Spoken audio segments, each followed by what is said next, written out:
I can't think of three people that I would like to listen to have a conversation with less than these three people, really. So very excited to see what happens. I have seen, I watched very little of them, but the clips are starting to come out of this. Anna Kasparian continues her shit. Let's see if we can speed this up a little bit. Speed this up through his bullshit. Hey now, it's your boy PSA Sitch here with another Sunday show with everyone's favorite Supreme Court enthusiast, Adam Frandon. Oh yeah, I've been reading up on the Supreme Court, Sitch. I'm learning so much about how our country functions. It's amazing. And we have, look, a special guest with us here today, Anna Kasparian, co-host of The Young Turks. That would be a problem. Do you want to introduce yourself? I mean, I feel like everyone, our audience definitely knows who you are, but you're probably doing other things as well. At the moment, I'm not. I'm mostly focusing on TYT. But yeah, I'm the executive producer and co-host of The Young Turks, and have been since 2007. And, I've done other things on the side at various points of my career. But for now, that's the main focus. Okay, so we're very excited to have this conversation. We started talking a little bit before the show, and you seem open to talking about a lot of things. You seem to be going through kind of a political transformation, evolution. I don't really know the right word to call it, but I'll let you talk about that. But first of all, a political transformation. Oh, wow. I wonder why. No, because you did mention in our little chat in DMs that I was wrong about the Daily Wire thing. Now, I make predictions on the show all the time, and I have never been wrong before. So people, I've been making jokes about you might end up at the Daily Wire. That's not true? No. It's funny because, I'm going through something very real and very sincere, and it's uncomfortable, and it has not been an enjoyable process for me. It's been difficult. And so the internet being what it is, all sorts of people from all sorts of political ideologies have theories on like what's actually happening with me, right? And the main accusation, both from the left and the right, is that I'm grifting, which is hilarious because literally nothing has changed about my work life. I'm in the same place. I have the same audience. The audience. You don't have the same audience. You do not. The audience has changed with your politics. This is a grift. This is what grifts are. If she thinks it's sincere, I think she's sincerely full of shit. Like, come on. Doesn't like some of what I have to say or some of the new conclusions I've come to. I wanted to kind of set the record straight about what I have personally experienced. I don't know. Yeah. Coming to the Sitch and Adam fucking shit show is definitely where we come clean. Now we're in there. I mean, this is pretty obviously the same exact path of the Reuben. Yeah, exactly. Know what my political labels are at this point, right? Because I feel like I don't really fit anywhere, and that's just full honesty. It's again very uncomfortable for me, and I want to say that out of any point in my adult life, this is probably the point where I'm the most malleable and open to new information because of what I've experienced over the last few years. And I can get into details about that in just a moment. But that was the reason why I told Adam that, no, this isn't like a Daily Wire thing. I have no interest in working at the Daily Wire. I have no interest in leaving TYT. If anything, I just feel a responsibility to kind of correct what I got wrong in the past to the best of my ability and just do better moving forward. And the reason why I've been at TYT as long as I have is despite what any of you might think about Cenk, he has never once tried to censor me or tell me what I can and can't say. That's the reason why, we get into these fiery debates and there's never any like retaliation for it. And as long as I'm free to speak my mind and genuinely speak my mind the way I have been, I plan on staying there. And there's absolutely no monetary or financial incentive for me to do anything I'm doing right now. Well, Sitch and I box a lot on this show. And I think people, I think they like that. I think they admire that we are able to fight with one another over a policy position and still walk away friends. So I spent the last week, I was watching a bunch of your most recent videos. And I mean, you're snapping back at Cenk quite often. I mean, it's actually quite refreshing. There's a couple things, and we have questions on these. So refreshing. But I'll let Sitch. I am excited for them to stop pussyfooting around this and just start talking about her positions. This prelude is annoying. I don't know. Do you have anything that you want to ask before we get started? So yeah, it turns out that Anna is a massive fan of our program. She's in every episode, just huge fan, right?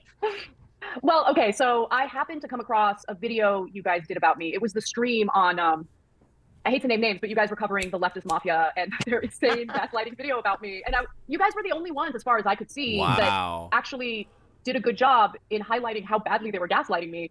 Amazing. That's so fucking funny. Right. And so I thank you for doing that because, you know, when everyone around you, everyone who alleges to be your friend, video tells you something you know isn't true, but they keep repeating it to you over a gaslighting video.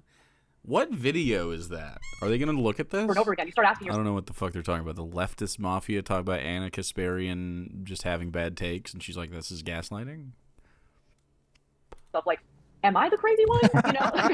So that, I really appreciated that. But, you know, you guys have put out a ton of videos about me that have not been friendly or nice. And it's okay. I mean, I can be a good sport about it. And I do think that you guys raised a few valid points. And I just need to be willing to accept where I was wrong and where people are critiquing from good faith. Like, you guys have a little bit of an edgy style, so I'll acknowledge that. But I have thick skin, so it didn't really bother me that much. I mean, that's commendable. You know, we're on this kind of like internet environment where everyone's very attacky to each other, Totally. especially when they're not like engaging with them in person. So yeah, you have to have kind of a thick skin. And I know, but I mean, speaking of leftist mafia, would you go on there? Yeah. But they usually stream during the day. I mean, I'm not gonna ask to go on somebody else's show. Lance, it's probably, I mean, you know, Lance has asked me to do stuff in the past. Usually what happens, though, is they ask me to do stuff on days that I've committed to hang out and have an off day. And I'm just not as... Thursday nights? Well, Thursday nights, there you go. Wouldn't you know it? I mean, I'll go on if they ask me ahead of time, yeah. That's fine. Of course I would go. I love Lance. I don't cross-pollinate with a lot of other people because everyone wants their fucking little drama clicks, man. Everybody does. It's so cynical. All these little kids out here, like, get a little popular and it gets to their heads and they're like, I think I'm a person. They're not. And their fucking careers go, you know what I mean? And it's just like, drama brings in the views, but it doesn't bring in any money. No one wants to fucking spend money there.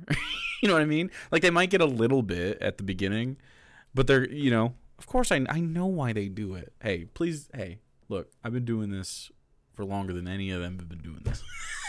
I've been here forever. I'm an old head now. And I've been working on the internet, and this is how I've been paying my bills for like fucking 12 years. And I see these kids come and go the same way. They just keep fucking being wild. And it's like, I don't know. That said, leftist mafia seems cool. So yeah, I would go. I would go on anywhere. I don't care if they're shitty. I just like, you know, this is why I don't reach out to people, because they're all fucking, everyone is so fucking cynical about this shit, dude. Like, yes, we are forced to, like, you know, I need your subscription. Subscribe immediately, Ultimate Diaper. Like, I need your subscription to be alive and pay my bills and all that shit. But you can't, like, this shit is detestable to me. Like, and my peers in general, just, it's always so cynical, man. It's always like, I need more fucking engagement. I need more clicks. I need, like, and part of it's true. And sometimes they are like, well, my message is good, and so that's how I justify it. And it's like, but you still got to play the fucking game to be a part of it. And like, I'm not about that. It doesn't bring me joy, and so I don't fucking do it. So yeah, I would love to go on other people's shows. Some people ask me sometimes, and I say yeah, and I go do it. And it's just like, every fucking time these little dweebs, like, I don't know, they take so much drama to their fucking head. Like, they just get so fucking mad about things. They're so sensitive. I don't know, fucking Xanderhall's a great example of this. Xanderhall blocked me because he showed graphic content on Twitter one night of some person being like, fucking a woman being assaulted. And like, people were like, hey, you should put a fucking like disclaimer on that. You should, you know, censor that. And he was like, that's stupid, and blocked me, and he got mad. And like, yeah, that's just been ever since. And apparently that got into him and his editor's head, that I think Zan is in, he has like some kind of sex cult drama or something. Anyway, she brought that up on Twitter a few weeks, like months ago maybe, for some reason. I don't even know what the fuck that is. Do you see what I mean? Like, they just make shit up in their heads. They have delusions. So I'm not fucking super interested in hanging out with your fucking faves, if I'm 100% honest, okay? They're fucking weird. They're weird little kids that have fucking, they need therapy. And I'm just chilling, man. I'm fucking out here. I grill. I hang out with my friends and my fucking pets and my family and shit. And everybody else is just fucking so online all the goddamn time. This is why I think it's fun. I tune into this shit like this. Anna Kasparian's on here. And like some people have some kind of investment into this. I have never watched The Young Turks for any length of time. The only time you've ever seen, you have probably, if you've watched every single stream I've ever done, you have seen me watch every single minute of Anna Kasparian or The Young Turks that I've consumed.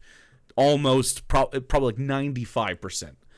Probably like personal scrolling on Twitter has been the other stuff. So this is why I think this shit is great. Just watching these people do the normal, predictable path. Like Dave Rubin was not an aberration. Their politics line up with capital. As soon as they see the money drying up, you're seeing this change. And she says it's not about money. It's not about money. No one said that. She fucking brought it up twice already.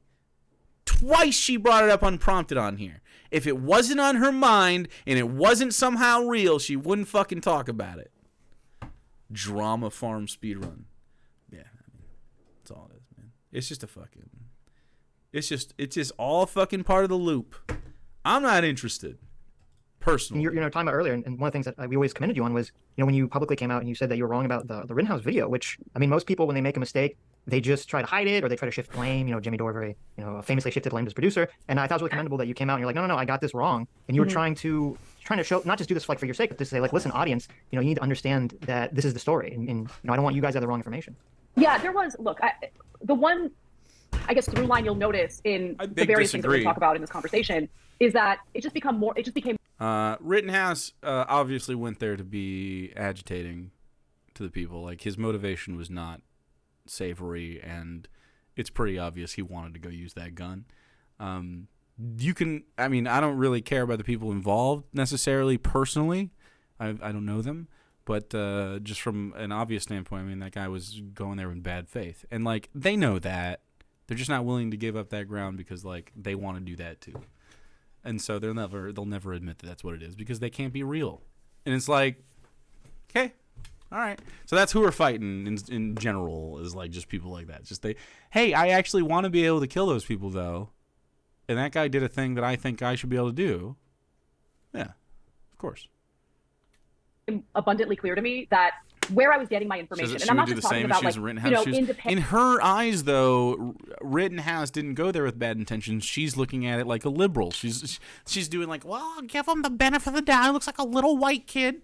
You know what I mean? And it's like, well, yeah. I mean, in a vacuum, you can make the American Second Amendment argument that a guy that brought an assault weapon into a crowd of people and then agitated them to the point of them being like, get the fuck out of here, and then escalating to him using it, was a self-defense situation. Like, I can see the American head logic of that. I know, I grew up here too. I know why you think that way, but that's just not how it should be, man. I'm on some better shit, I think. Like, I'm not here talking about how it is. I know how it is. We know how it is. Do we want to continue to live like this? We have some good aspects of this community. Like, America is not 100% a shit show. America is founded on 100% dog shit, and we're trying to kick it off the fucking shoe, and everyone's like, no, we like dog shit, though. It's part of what we were built of. And we're like, no, dog shit's bad for everybody. And that's what it is. Is it legal? That's what I'm saying. Like, it might be American legal. I understand why American Second Amendment right-wing bros, I grew up with them. I know what they're thinking in their head. I have a right to have a gun. Yup. And it's agitating to people, and obviously that guy wanted to go kill some fucking rioters. He obviously wanted to. He literally talked about it. And it's like, man, this shouldn't even be a debate. I can't. They bring up this Kyle Rittenhouse shit so fucking often still. It's so weird. It's literally like, we got away with one, huh? Don't you hate that we got away with one? And it's like, yeah, we do hate it because that's a human. Those are humans, human rights and stuff. Like, we should, we should all be fighting the top, not each other. And it's frustrating. That's why it's frustrating, man. Like, and liberals just don't fucking listen. They don't listen.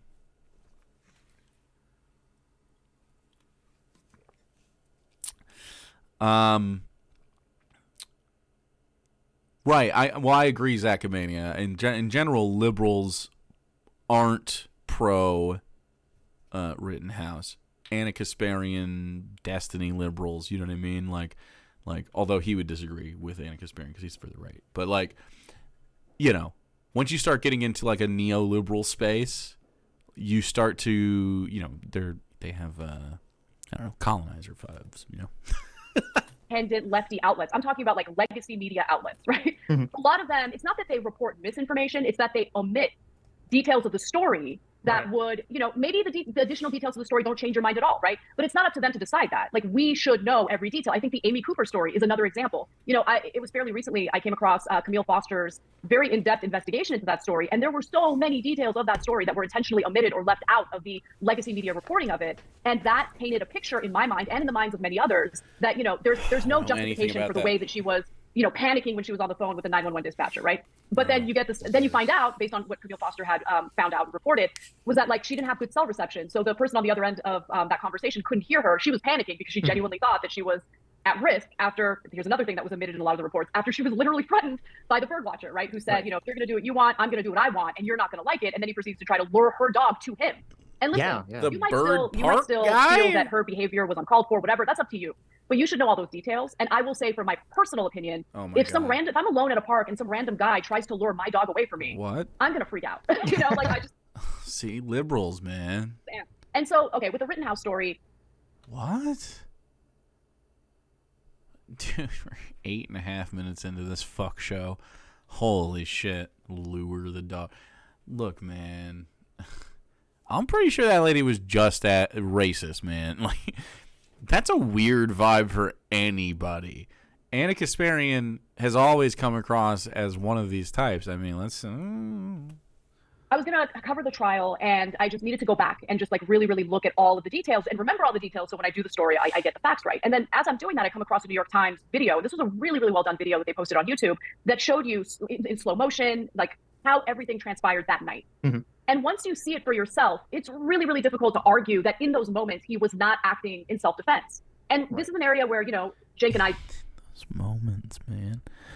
It's like, yeah, I'm defending myself against people I agitated against me.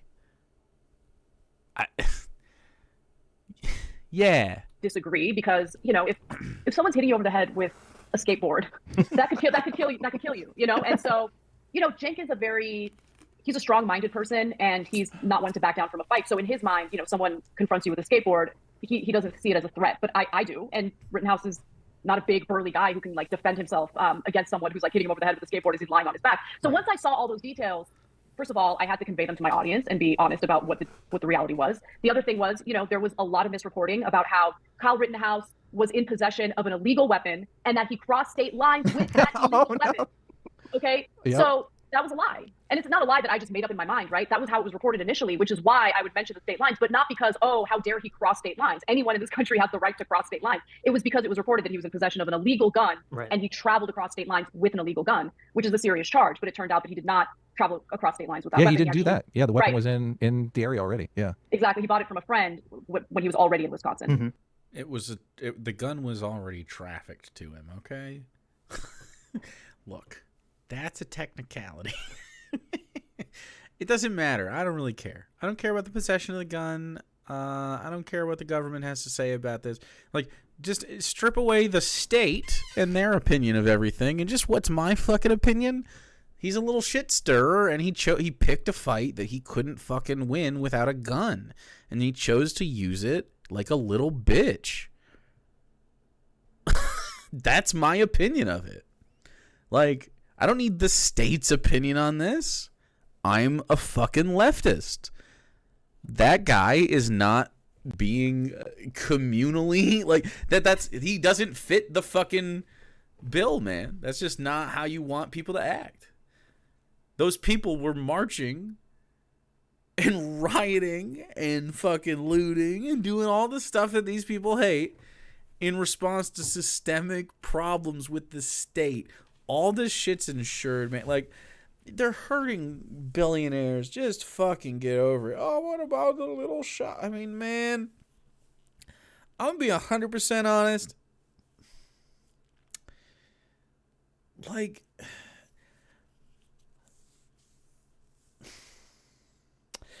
if in the class war you choose the wrong side, it happens, okay? And if you continue systemically to choose the wrong side, eventually that pressure has to release. And it's a sad fact of it. It's a fact of the fucking system itself. It's like, I hope you have a fantastic day. It's like row in the same direction, man. Then Mr. Whiskers get one of Bobby Fino. Provocateur. Yeah, exactly. He's a huge provocateur. I remember that debate. Fucking dweeb. He was a dweeb. The night of that event, I mean, maybe a day afterwards, Sitch and I were watching those videos online as they were breaking out. And hey, will you text me? I want to go to a baseball game. Let me buy you a baseball ticket or something. Just when you're in town sometime. Saw the reporting. See you golfing out here. Well, not out here, but just out in life. Basically wrong on CNN the night the viral videos were released. Don Lemon was saying, a white kid shoots into a crowd of Black Lives Matter protesters. And I'm like, what? Yep. That's insane. Yeah. So they kind of poison the narrative from the get-go. And then everyone just kind of gets caught up in it. Hey, let me cook for you, dude. I've never actually cooked for you. You deserve that in your life. Yeah, and that's how misinformation spreads. And that was a pivotal moment for me because, again, misinforming the audience is not something I have any interest in. And I might give them the facts and they might not like it, but I can't withhold information from them because I'm afraid that they might not like it. So I'm going to give them the facts. But just going to give them the facts. Anna Kasparian out here fighting the good fight, giving them the facts. I've learned to be better about, first of all, the sources I trust. I make an effort to just be cognizant of the filter bubbles we all exist in, the filter bubbles I exist in. And I've broken through that bubble a little bit to, look at other sources that I typically wouldn't have looked at. And then the other thing that I do now is I just wait. I think the story involving the so-called city bike Karen is a good example of that. The main show. The Karen, she's so about this Karen shit, man. She knows, this is the thing, man. I think she identifies so much with these bitchy white ladies, and it's like, man, I have seen my peers act so fucking weird. I've never lived the way, like I've never lived in the suburban white space. Well, I did for a little bit, but I rented a house and I wasn't part of the HOA and I felt like an outsider, okay? And I was, god damn it. I was the one house rental in the fucking like little cul-de-sac and the HOA was not happy about my ass being there. Fuck, man. That was a funny little time. I don't know how to fucking help these ladies. I think they just got to work it out for themselves. There's a little bit of like just baseline being a woman scary that I totally fucking understand, right? Like if you talk to women in your life, being a woman's fucking scary. Okay, it just is. So a little bit of it's valid. It's hard to be like 100% of what Anna Kasparian is saying is invalid. But then she's just like, if a big black guy with a dog walks up to me, I'll freak the fuck out in the park. It's like, I totally would call the police. Like, how is that your fucking... how? How is that how your brain works? Remember you saying we needed to hide from them when I was visiting? Wait, who? Oh, the HOA. Yeah. Not Anna Kasparian. TYT consists of many different shows, right? The show that I'm the executive producer and host of is the main flagship show, The Young Turks. Mm-hmm. And prior to that story breaking, I had a meeting with my team and I was like, listen, I don't want you guys pitching stories about random individuals in the country who are caught in an out of context video allegedly behaving badly. I think these stories are divisive. I don't think we usually have the full details before we talk about these stories. And honestly, at the end of the day, engaging in these witch hunts is actually causing more division and hate in the country than anything else. So like, if there's a story that's particularly like jarring and you guys really do want to cover it, that's fine. But just understand that we are going to wait. Like, we are not in the business of breaking news. I don't give a shit about being the first in reporting the story or whatever. I want to make sure that when we do, we actually report it correctly and we don't have egg on our face later. Now, there are a bunch of other shows on the network that I have no say over, that I have no control over, who, you know, inaccurately reported on it and had to issue retractions. They had to take videos down and all that stuff. And I just think that was a teachable moment, hopefully a teachable moment for everyone in the company. But certainly, you know, this is an ongoing conversation I have with my team. And luckily, I don't know how I did it. I feel like I found unicorn producers because they're really smart, super open-minded. You know, they're less interested in this left versus right or partisan garbage. And they're more interested in making sure that if we're going to report stories, we get it accurate. Partisan garbage. I'm sorry, dude. My political opponents are just fucking fascists right now. I don't know why. I didn't choose this. I would love to have friendly opposition with reasonable people that had reasonable disagreements with me. If we were just at the city council and they were like, look, it's dry, I don't think we should have fireworks this 4th of July, I'd be like, hey, that's reasonable. And I agree, actually. I don't know. Like, if we're just having normal conversations, they're not having normal conversations. There's no middle ground on, I don't know, should black folks have rights? I think they ought to. Yeah, there's not really, I'm not going to meet you halfway on that opinion. It's just not a thing. And so when you strip away Civil Rights Act stuff, I'm a little suspicious of your activities. You know what I'm saying? Like, when you start being like, hey, don't you really just hate this minority group, the transes, the fucking non-binaries? Hey, aren't you really mad at the asexuals for no goddamn reason at all? They just confuse me. I'm mad at them because they want to have sex, but I do. I'm a sex haver. How could I possibly respect a person that doesn't want to do that? So like, they just have nonsense fucking conversations. They're just mad for no reason. This is what, I don't know what middle ground liberals want us to have. Well, shouldn't it be really reasonable that we I don't know, discriminate people? Like, what the fuck? Well, I think it should be reasonable to be able to tell somebody, look, buddy, I just straight up don't serve people that look like Anna Kasparian. I just don't serve white blonde women. I think it's reasonable for someone to have the right to discriminate against someone just based on fucking aesthetics. Yeah, I disagree. I just don't think that's a thing. Or the asexuals do want to have sex, but they're not attracted to me, and that confuses me, and it's scary. Well, And so we're moving slowly but surely in a direction that I think is better, not just for the show, but I think better in terms of like what we add to society. Like, the last thing I want to do is be the other side of right-wing disinformation, right? Like, if we're going to be critical of disinformation we see happening in various videos and that are produced by other people, we should at least look inward a little bit and make sure that we're doing our due diligence. Yeah, it's interesting you were saying how with the media, a lot of the misinformation comes from, like, they leave stuff out. And that's been my experience too, is just this intentional leaving out of key information, or the headline or the subsection will kind of frame something in a very specific way. So even when you get to, like, kind of the contradictory information, your mind is already, like, made up by that point, so it doesn't matter. And so it leads to this kind of... But none of this seems to apply when it comes to, like, any sort of thing that would have them agreeing with a left-wing position. Isn't that wild? That every single time they have an example of this, it's I'm both sides, but man, this time it just seems like the right wing is the one that has this particular issue correct. Isn't that odd how that always happens with these ones? In fact, we're like, once a person once that story hits that, like you or me or anyone, because I kind of went through the same experience, where like once something hits me in a specific way, like it's like I'm free of the matrix. Suddenly I'm starting to see like things a little bit differently. All the dominoes kind of start to fall. And I say, oh wait, I start to see like where all the misinformation is coming from. Was the Rittenhouse thing, like, was that like the key moment, or was there something else that kind of like made you shift your thinking? So that was one of the pivotal moments, but honestly, I would say everything for me started when I started getting gaslit on the crime wave.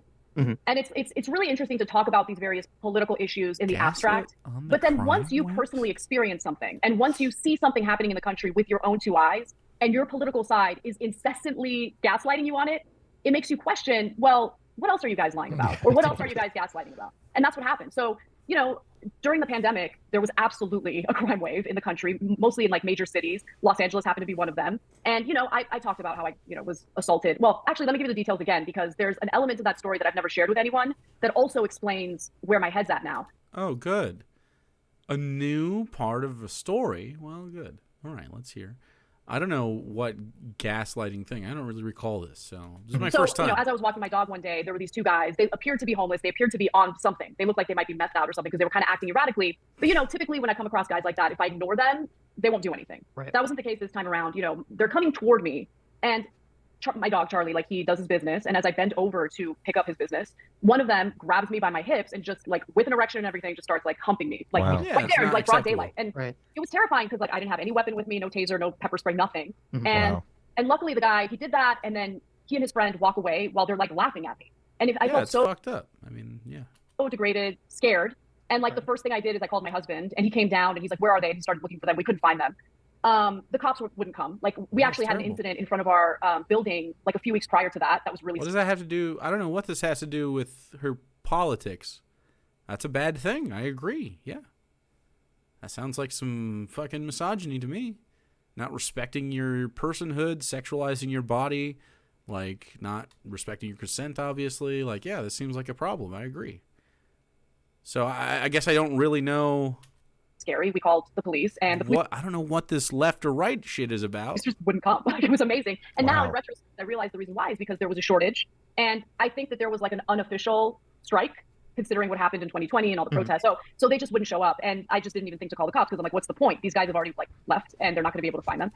Yep, because police aren't beneficial for the community. This is another leftist position. Pretty easy stuff. Cops are not. I mean, they're only reactionary and punitive. They don't help the situation. They exacerbate it. The best you could hope for in that situation is, that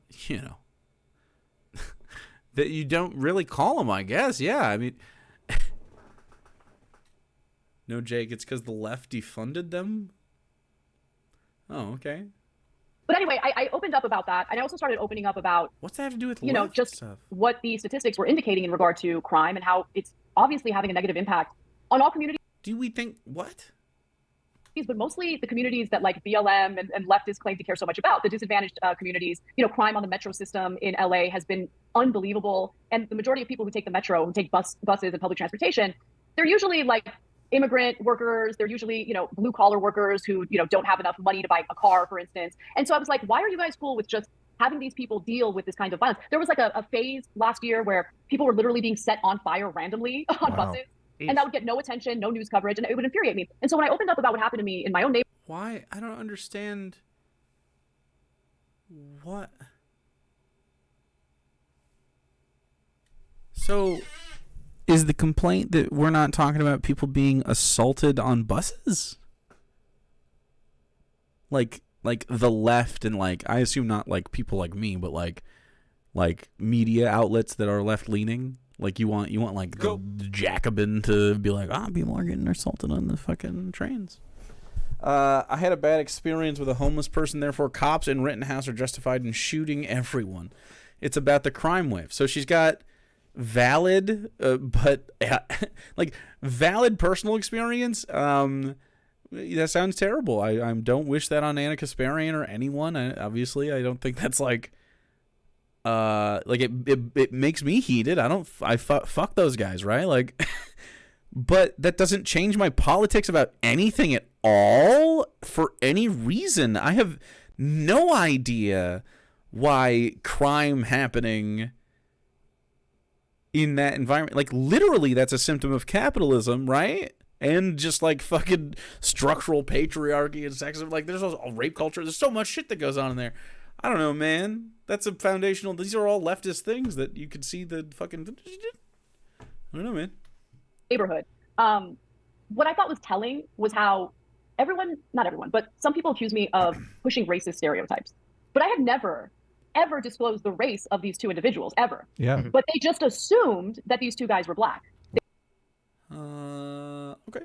They weren't black. They were two white guys. But like, I never shared that publicly because I didn't think the race really mattered, right? What actually happened mattered. And I thought the reaction to it by the people who were supposed to allegedly want dignity for everyone reacted to it. Like that really bothered me. So that was the beginning of it. I would say.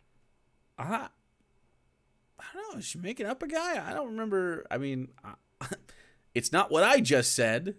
That's what started me questioning everything and wanting to like look deeper into everything. And then other things happened. So the misrepresentation of I don't think people, yeah, if she's pushing racist stereotypes, I don't think it's this event that she's talking about. And if it is, she worded it differently or something.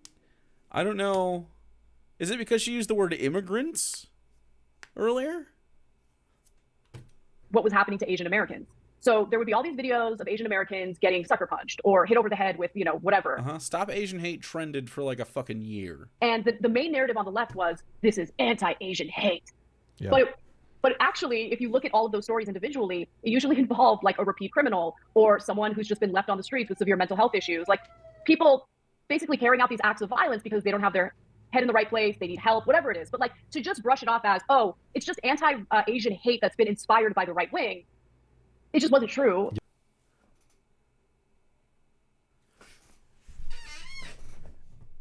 Hold on. I don't think... Am I misremembering? I did not associate Stop Asian Hate with, like, fucking random videos of people, like, homeless people getting into, like, scraps or, like, random people on buses getting assaulted. It was about, like, fucking literally narrative? Like, what people were saying at the time. There was an uptick of violence because of COVID rhetoric, right? It was anti-China stuff and, like Chinese restaurants and stuff were getting flack. And there was, like, yeah, what? What the fuck is... Her brain has just shut... this is a grift. She's either... Her brain has just been... Did she get COVID? Has it just eaten her fucking memories? She got Langolier, dude. Pink she... Yeah. And, I just thought it was wrong to frame it that way, when in reality, there was a real issue with, repeat offenders, and in some cases, people with severe mental health issues, honestly, randomly targeting all sorts of people. But, since a lot of this was happening in areas like San Francisco, where there's a sizable Asian population, the narrative on the left became, oh, it's just anti-Asian hate that's been inspired by the right, and I just didn't really see much evidence of that. Then there was the attacks on straight news journalists who were doing their jobs. For instance, when Li Fang was reporting on the BLM protests, when he was accurately reporting on the BLM protests and some of the violence that took place during those protests, his own colleagues at The Intercept tried to paint him as a racist. I've known Li Fang for many, many years, since I started working at TYT. The guy doesn't have a racist bone in his body. For them to paint him in that way, I thought was disgusting, and it had a chilling effect, right? The whole point is to intimidate journalists from doing accurate reporting on what... Jake, you don't understand. The whole side that talked about the Wuhan flu didn't affect the increase in violence against Asian people. That's right. What is this?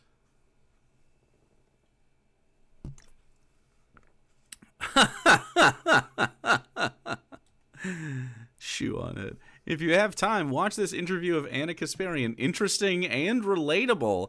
I'm just left sad and frustrated for her. And reminder, you're not politically homeless. You're just a normal person. Aww. What's actually occurring on the ground.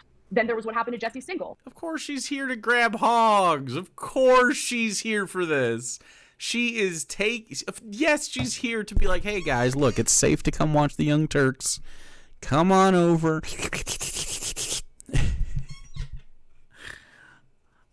I've never gotten a right-wing check. I don't know. I would love to see them offer me one, though. I would definitely show all of you immediately how much they offered. That would be funny. Which means I'll never get one. I would be a terrible right-winger, though. Which I found disgusting. I didn't know about that until at some point this year. I would say earlier this year. With the trans stuff? Jesse's been on the show before. Yeah, he's done great. Jesse Singal is a good faith, I think, critical thinker. I'm subscribed to Blocked and Reported. I have listened to endless podcast episodes from Blocked and Reported. I haven't seen anything from Jesse Singal that communicates to me that he is a transphobe, that he is a bad person. He did... Wait a second. Wait. Hold on. I don't watch... I don't take part in a lot of this stuff, but that seems fucking wild to me.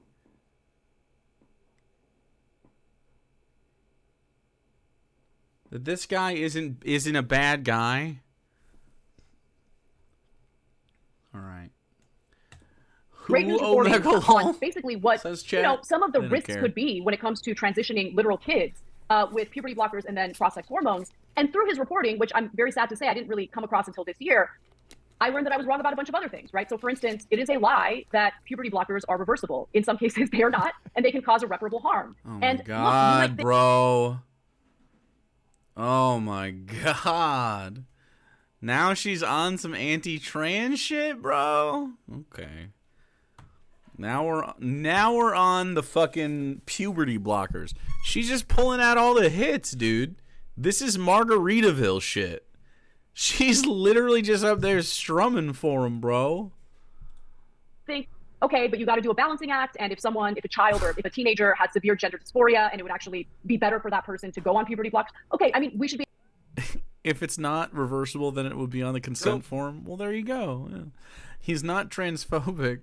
I know this because I agree with him. There you go. Able to balance that out. But my point here is withholding the information because you don't like the information getting out there ain't the way to go, because that destroys any opportunity for us to actually have a good faith debate about what we should do moving forward. What are the pros and cons? So there's that, all of this stuff it started adding up. And through listening to Blocked and Reported, I found out I got a lot of stories wrong as well. Rebecca Jones ended up being a liar and a grifter. And I wouldn't have known that. Thank you. Wouldn't have known that had I not, opened my mind up to other voices. Rebecca Jones was the one that went after DeSantis, right? Yeah. Who?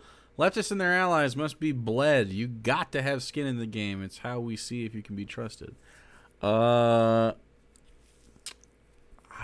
don't know what that means, man. I don't know. What do you mean by bled? I think if you're a leftist, you're in it because you're part of the class struggle, man. You're not part of them. You're not them.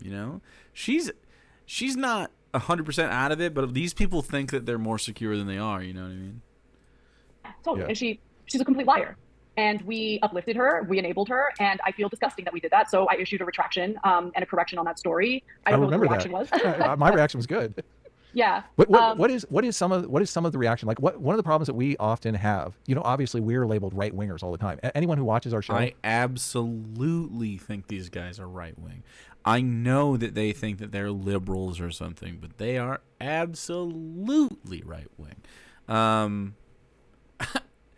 would be fucking shocked to find a leftist in there with any amount of questioning.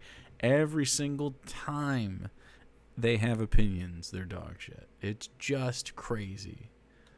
Knows we're pretty much like disaffected liberals. Really? To call us right wing is just, it's kind of laughable. But we are constantly. I think all of these people are right wing. Now, I think that they think, he just said it's laughable, right? I mean, man, you are at a point in. There's a reason that there's such a fissure in this, and that's because of the way capitalism works, man. We're getting to a point where there's just too much wealth distribution. And yes, we have comfort right now, okay? But people are paycheck to paycheck for a long period of time, generationally. That's too long. People need security in life, and they need certain things to make society functional. We need the boomers to fucking die off because their voting block is just gone. Our generation. There's a few of these people out here that are going to vote on the side of capital, but I feel like this cannot last forever, man. The only way it lasts forever is because I don't think capitalism is sustainable long term. I really think you have two options, and I think everyone pretty much agrees. You gotta make soon, within the next, few election cycles, you got to make some real decisions about how much money you want in these politics, right? And it seems like they want a lot of fucking money in it. And if that's how you want to go, then it's just going to fucking corrupt itself and fall apart, right? Because, that's already what it's been doing for years and years and years. But now people are just too, I don't know what it is. Technology has done one more thing. It helps everybody sort of fucking communicate so much, man. What I mean is Anna got made a little uncomfortable with progressive language and then did a paradigm shift. The test is you being made uncomfortable, like how I'm made uncomfortable with all the criticism of men or your anti-theism. It makes me uncomfortable, but I'm here supporting the cause because I believe in it. Oh, well, men, as a man, my peers are not necessarily able to emotionally process a lot of things, and that's partly, I mean, like, straight up, there's all these men out here that want to talk about, like, you know, I'm a big alpha or whatever, and what being a man is, and I'm manly and I'm masculine, and then they can't fucking handle, like, having a real conversation and being, like, honest with themselves about, like, real emotions and shit like that. And, like, I don't know, I think you're babies. And so, yeah, men have a lot of shit to get. They have a lot of shit to do. As far as anti-theism, yeah, I mean, it's at the core of all the right-wing problems we have is theism. So yeah, I mean, if you're not an anti-theist, you have a soft spot for bad shit. It's a flaw in your belief system. Because, like, it's fucking make-believe, dude. People are literally telling people lies, and you're allowing them to live their life based on lies.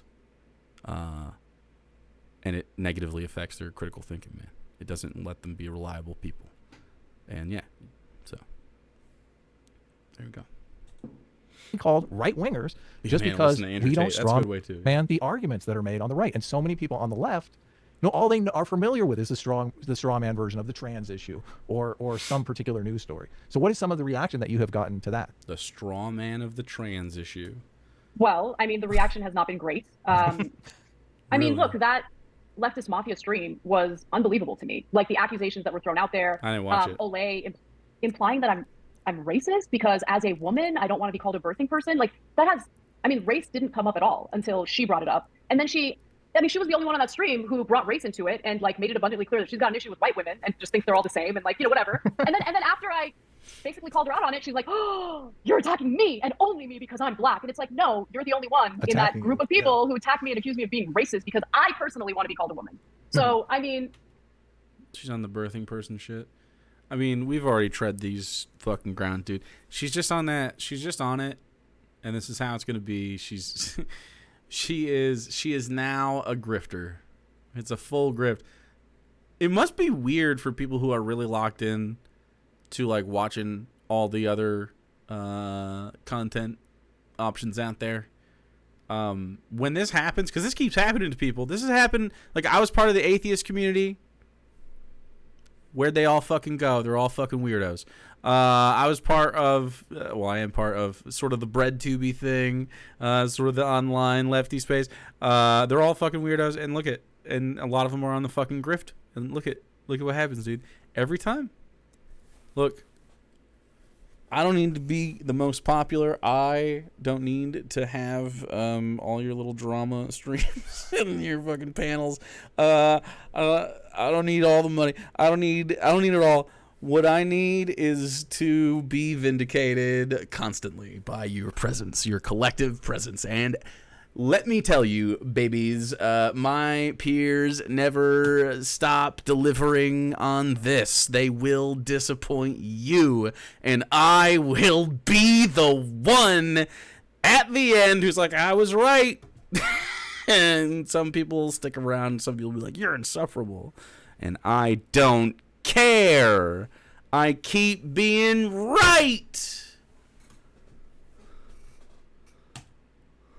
I'm not sure that they fully understand the damage that accusation can do. And if they do, that makes it even more. They understand. Okay. The damage that you're racist.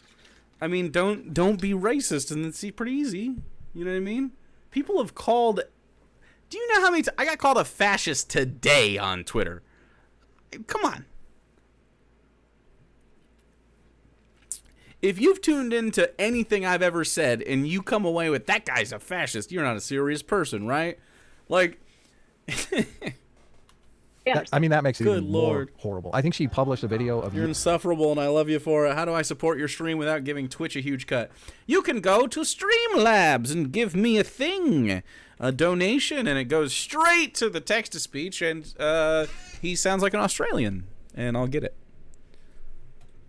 That was you saying the N-word, and it was back when, you know, YouTube didn't have this big prohibition on saying the N-word, and you weren't, it's not like you were calling people the N-word, you were using it, quoting stories, so all of these are taken out of context, which is completely unfair. Yeah, I mean, look, so it's really funny because that compilation video wasn't made by her. If you guys remember, at some point last year, everyone was going after Rogan for saying the N-word. And so someone on the left had made a compilation video of all the times he had said the N-word on his podcast. And then in response to that, someone on the right made a compilation of all the times like I had said the N-word, right? Fucking wowzers. Or me and Cenk had said it. So someone on the right made that video. And we had a company meeting, the producers, everyone, we got together, and this is like years and years ago. The last time we actually uttered that word on air was in 2012. But we sat down, we talked about whether we should actually say the word when we're quoting someone that we are condemning as racist. Yeah, white people. We had this conversation, man.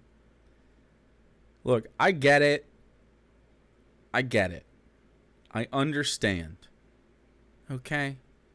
I understand that as a white guy growing up in white spaces, boy, do they like to have a fucking technicality about this word, bro. They fucking love it. I don't know what it is. It's like oh, we get to be bad? I mean, we're not bad. It's like a role play thing. Because I can tell you that genuinely, I don't think like the suburban moms that I've heard say stuff like this in, or like anytime you hear someone say like the we'll call it the tactical N-word, it's always one of those like, and then this kind of shit. Well, it's just a quote. Yeah, it was just a book. We're reading Mark Twain, like, come on. In the name of free speech, I have no interest, bro. It's not for me. I've definitely have in the past been on this side of the argument as a liberal. And it's not compelling to me. Like, you talk to enough people about it, especially people who aren't fucking white, and their feelings on it. It's just like, bro, it makes me uncomfortable. I'm not here for it. And it's like, that's easy enough for me. I'm good. Yeah, that's good. Yeah, it makes you uncomfortable. I feel that. That's so easy. Yeah, I'm just not really here trying to... How dare you not side with this oppressed white woman? Sorry, Senior. Thanks for the $1. Fenagami, thanks for the 100 biddies. Oh no, I know. I wanted to reiterate those stances so that I appreciate you, Fenagami, for sticking through that.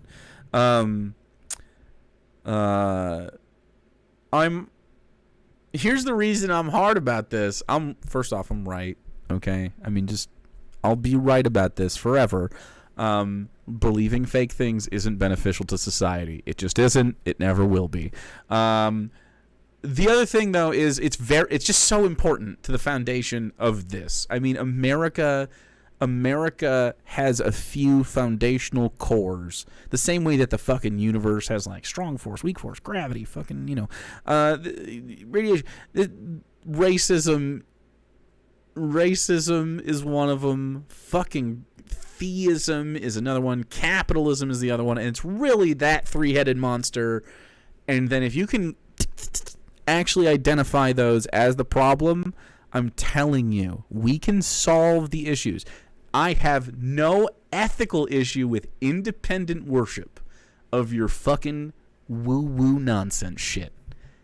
The problem is the institutionalized acceptance and like tax exemption, the nepotism that in acting with capital, like Christian white men are the people that are billionaire class people that run the fucking world and have run the world, or they're Arab and they're fucking more likely to be Islamic if they're from like fucking Kuwait and Saudi Arabia and shit, and then you have these little pockets where you have these theocracies and they have all this fucking money and they all interact with each other. It's all part of it, man. And when you can't fucking get there, it's like, well, you're not fighting all the fucking problems we have then. But luckily, it doesn't matter. We have some TikTok witches and stuff right now that are... Everyone's going through their little like, oh, I'm a Capricorn phase or something. It's real cute. Y'all keep doing your little moon charts. And then eventually, that's a little harmless, but I don't know what the fucking reflex is with this like secular age where people are like, well, shit's shitty. I guess I should look to the moons and the fucking charts. No, that's not going to help either. It's all shitty. Maybe we should just focus on the fucking problems, guys. Religion's one of them. Man, you don't have to worry about people clipping you saying the N-word out of context if you just don't fucking say it. Well, yeah. Exactly. And anytime I have in the past in my career, and I'm sure it has happened, yeah, I was just wrong. That guy sucked. He wasn't right about that. I disagree with myself. I don't have the same opinion I used to have. And that's all. That's it. I was just wrong about it if I've ever done it. I definitely have done it in like the way she's saying, right? When I was like a fucking child. And that's it. It's so easy. Or should we sanitize the manifesting thing people do is worse? and say N-word instead? Whatever. And so we had a vote, and we decided at the time that it was better to actually read the quotes verbatim as opposed to sanitizing it. And I knew it would eventually come back to bite me in the ass. And it did. And I'm not going to apologize for it, because context matters, intention matters. And what people like Ole are trying to do is erase all of that, right? To make it seem as though intention is totally irrelevant, context is totally irrelevant. Intention and context is totally irrelevant. But we're not going to do it. We're not going to apply that with the Rittenhouse stuff that we were talking about earlier. We only apply it to me when people think I did a bad thing. If she says someone's racist, then by definition, that person is racist. End of story. I know I said as a kid, and just like, you stop doing the bad thing, grow up and learn shit. Well, I don't remember expressing it like in negativity or anger as a kid. I remember the number one thing that we did growing up. My dad and his friends would say racist shit.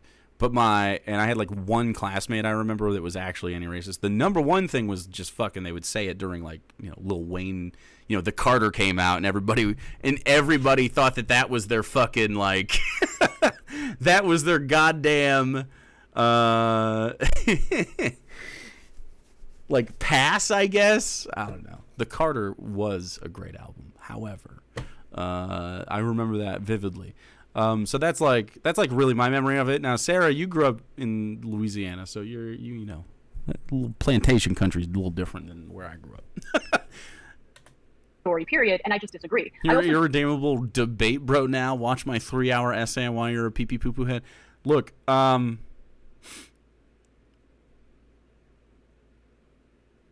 N-word pass is something white people just fucking salivate for. Yeah, I don't know, man. Disagree with racism of all. Not all of them. It's definitely some of them just all really sorts, like right? So I find it disgusting when people make generalizations about black people or migrants or any group. Why would I somehow be okay making generalizations about white women or white people, right? So I find it gross and divisive. And I agree. Look, at the center of all of this is I've been doing this shit for like 17 years, and things have gotten worse. Context matters for Anna, but the term birthing person is always offensive to her, regardless of context. Yeah, of course, right? P-mail, sheesh, $40 for that. Thank you so much. I appreciate that a lot. Yeah, I mean, the birthing person's thing is just really, truly ridiculous. A total nitpick. No one is calling Anna Kasparian a birthing person. And frankly, if you're like, hey, I'm not personally comfortable being called a birthing person, do you know what my reaction to that is? Okay. I'm not going to call you that. I don't care. I don't know this Ole. If I remember correctly, Ole didn't even call her racist. She just pointed out Anna's privilege as a white woman for her to be able to be upset at something so petty. Fucking true. Yeah, I didn't watch that. I don't watch Leftist Mafia. Sorry, Leftist Mafia. It's not you. It's me. Genuinely, I don't watch anybody. Don't think whatever strategy the left. I'm trying to transition into a boomer, and y'all won't let me, like, fully. So let me have this. Is an effective strategy. I think it's. I wear Crocs. Let me wear Crocs and not watch any Twitch when I'm not working. They cause more harm than good. I think a little bit. Their rhetoric and their discourse is a lot of times ignorant of the facts. And I think that they go around accusing people of doing things that they themselves engage in. And I was part of that too. I'm trying to do better moving forward. But a lot of people are going to look at this and think, oh, well, then that means she's a right winger. Whatever. You can call me whatever you want. I don't care what you label me as. But just not birthing person. Don't call me birthing person. Person with the uterus. Yeah, exactly. I don't blame you at all. So. Yeah.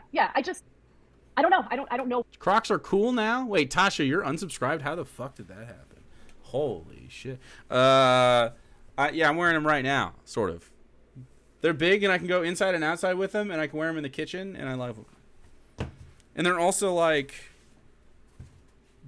sort of like slippers, but they're also not that. Boomer Jake would be too powerful. Dude, if I start getting, like, look at this shit. We got a little bit of, like, a gray... I got like a few gray strands in here. Someday, your boy's gonna be like a silver fox.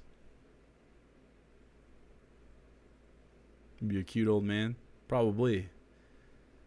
I'm a cute old man now.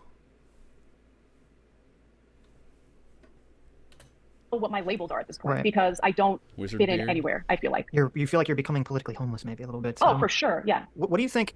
What do you think's causing sort of this shift in the left and in media? Or I mean, first of all, I'm assuming you think there is a shift that's happening in the left and in media. Well, it's funny because, you know, a lot of them, LARP is like anti-capitalist, like revolutionaries or whatever. LARP, okay. Yeah. Anti-capitalist revolutionary LARP?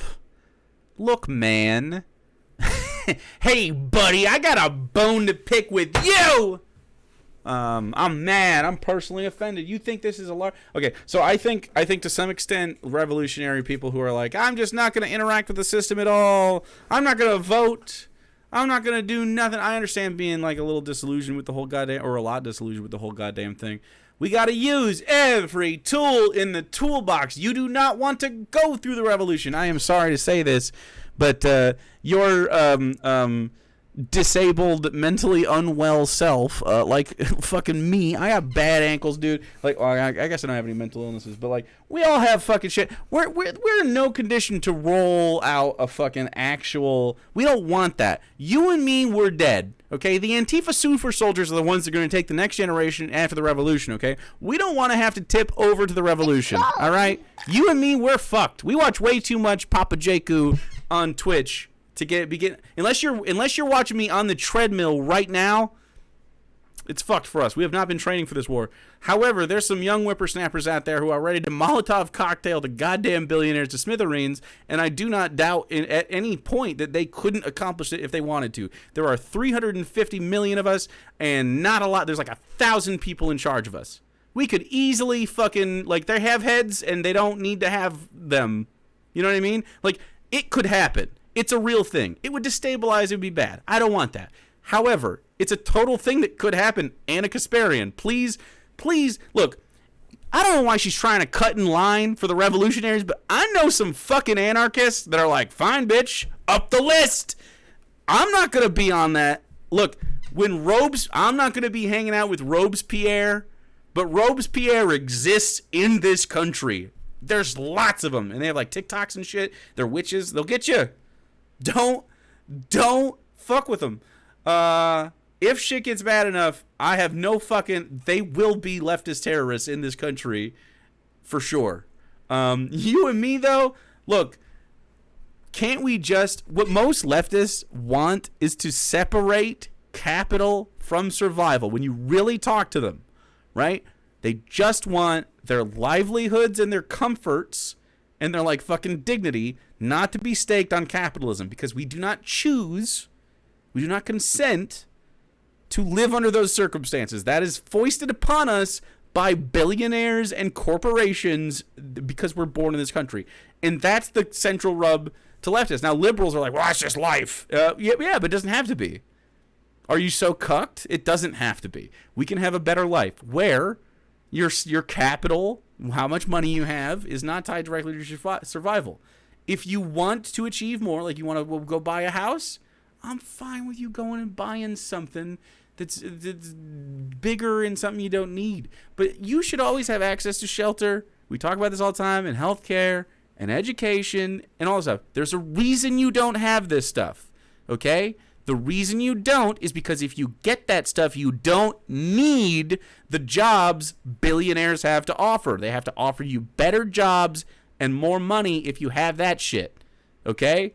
Because now you fucking need their asses. This is them taking you hostage. This is cucked. This is why leftists are anti-capitalism. Because it's not a consenting fucking community. It has hierarchy. It's unjust hierarchy. That's nepotism. These families have money because they got here first. And they colonized this place. Like, talk to a leftist for 2 seconds, Anna Kasparian. Like, there's a reason. It's just ethically, we gotta find a spot where we can just fucking survive. There's a way to do this that isn't so fucking painful. It'll be painful for like Wall Street. And I don't give a fuck about Wall Street. For everybody else, it will be genuinely painless, man. You could just transition into, well, now healthcare isn't a market. We don't consumers are not charged for that. Now the state and well, really the people own this and operate it, and now we just do it. And now, you know, you're bargaining with the most powerful infrastructure in the world. You're not going to fucking piecemeal take the livelihoods of individual customers. Now everybody is in a system. Like, oh, we nationalize shelter and everybody has access to shelter. Oh, well, these homeless people that Anna Kasparian's so fucking scared of don't exist because they're all housed and they have dignity and shelter and safe places to be and keep their stuff. And they've had access to health care, and they have access to mental health care, and they have access to education, they have access to food. And, like, you just see all the things knocked down. And what it does is it stops the barriers that the billionaires and corporations and other, you know, the government and stuff has in the way of keeping control over you, because, you know, they just wanted to instill their little fiefdoms. And that's really what it is, man. You can fix her. You can try. I don't know why, though, man. Yeah. Nice. But it's true. Correct. And so it's really funny because what they do is they are positioning themselves to attract a very specific niche in audiences, right? So they're going for the purists, the people who like to think of themselves as like far left, communist, socialist, whatever. Do you hear how she talks about this? They're targeting an audience. Bro, I do not have these opinions because I'm targeting an audience. If you fuck with what I'm saying, dope. If you don't, I will fucking scream at your face. I'm just kidding. I would happily talk to you about why I think you're fucking wrong. Because I think it's important. I think it's very important. You're kidding. You can try. You can try to fix her. But like the whole thing is, I mean, you can see it in the various streams. Like they'll talk about things through the lens of we're the most pure. Like Pure? we're the most. I don't care about fucking purity, dude. I have no interest in purity. I think purity testing is fucking stupid. If you are someone who has had a bad opinion and you no longer have that opinion, that's amazing. If you have a bad opinion now, I would love to tell you why you're a fucking dum-dum, deal with it, and then have a good opinion, because your opinion doesn't have to be bad. You can be a better person. We can all learn and grow.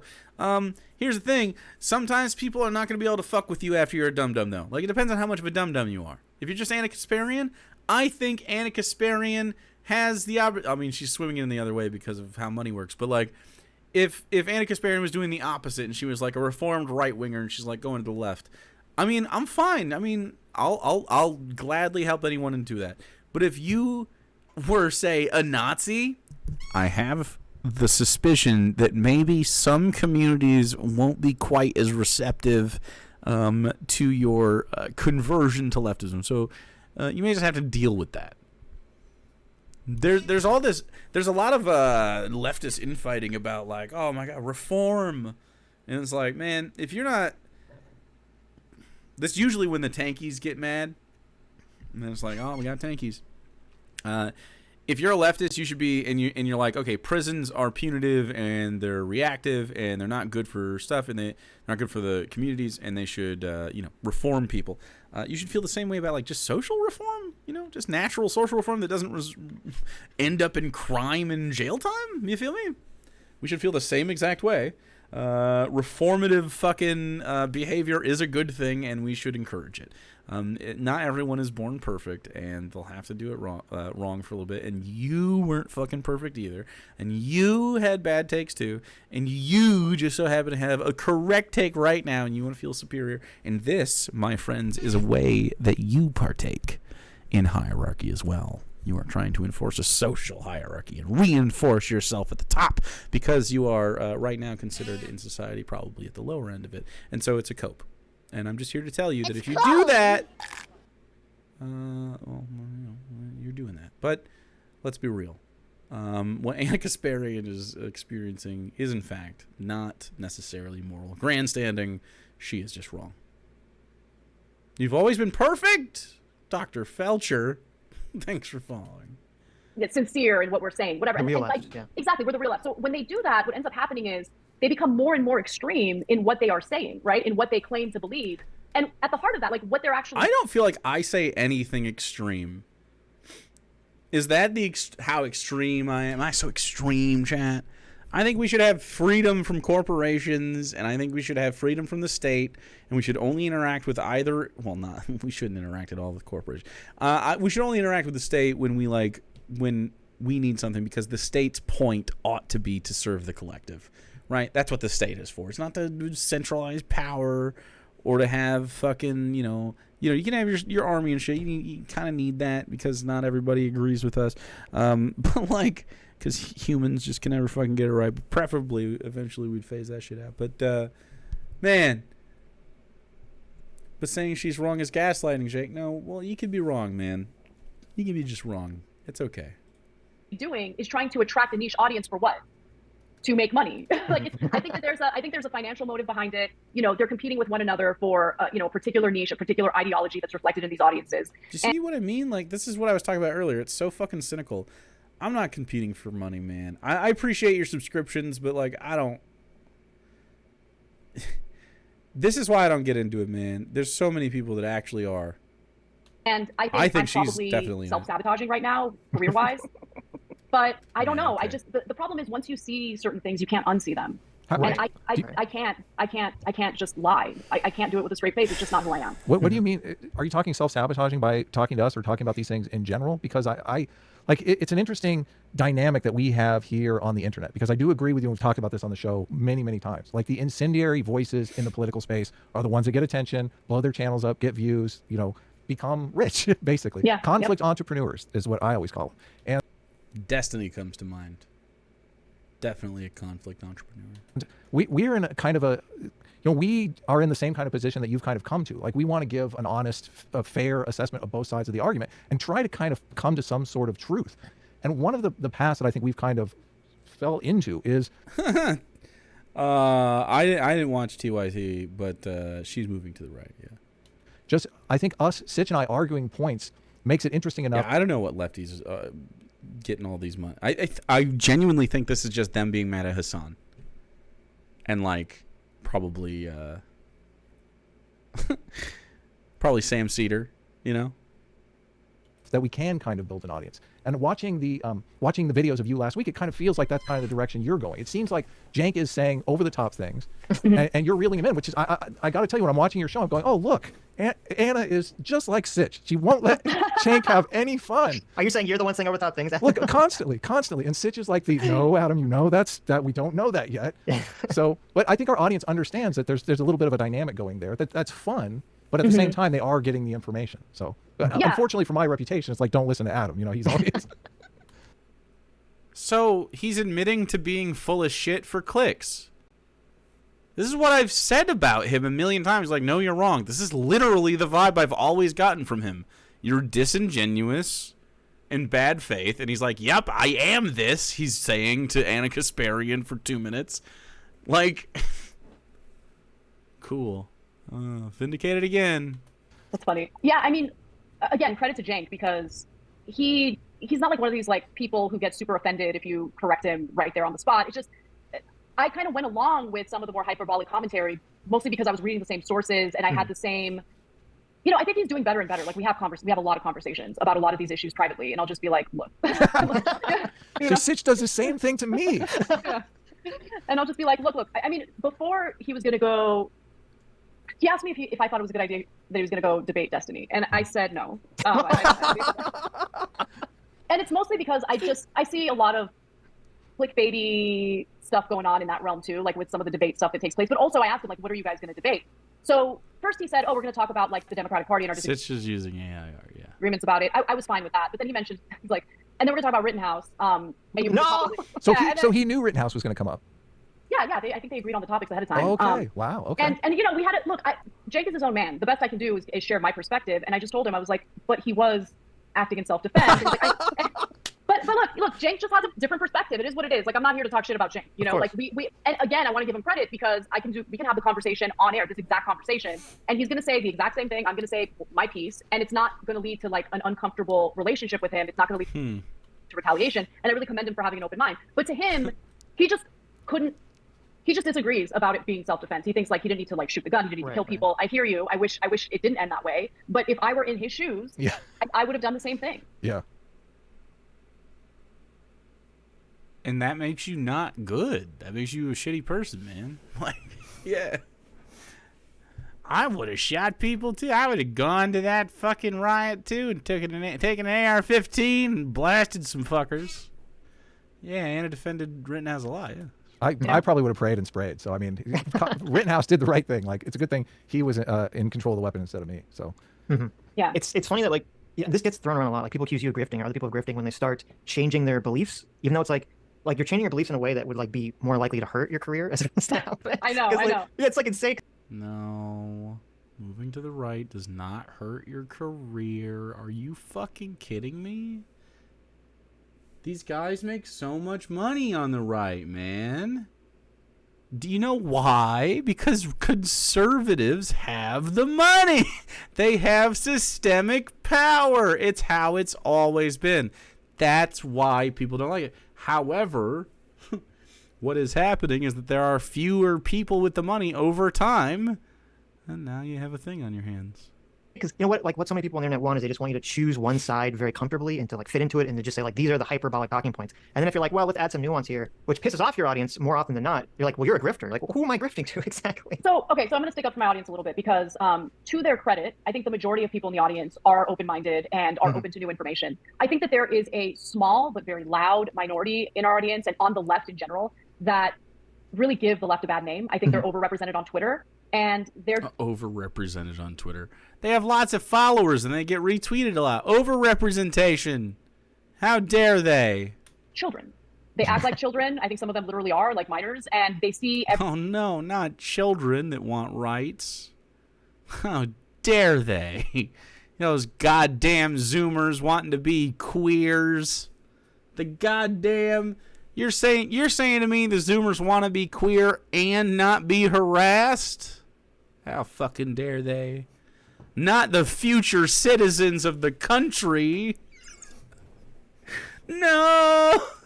Everything. And look, if they're young, I don't blame them. I think when you are young, it's a little more difficult to grasp nuance and how complicated and complex a lot of these issues are. You know, one of the things that Jesse complicated and nuanced. It's only complicated and nuanced under a fucking liberal lens, dude, where they're like, yeah, I guess, technically the Second Amendment, yeah, like, yeah, I mean, I have a right.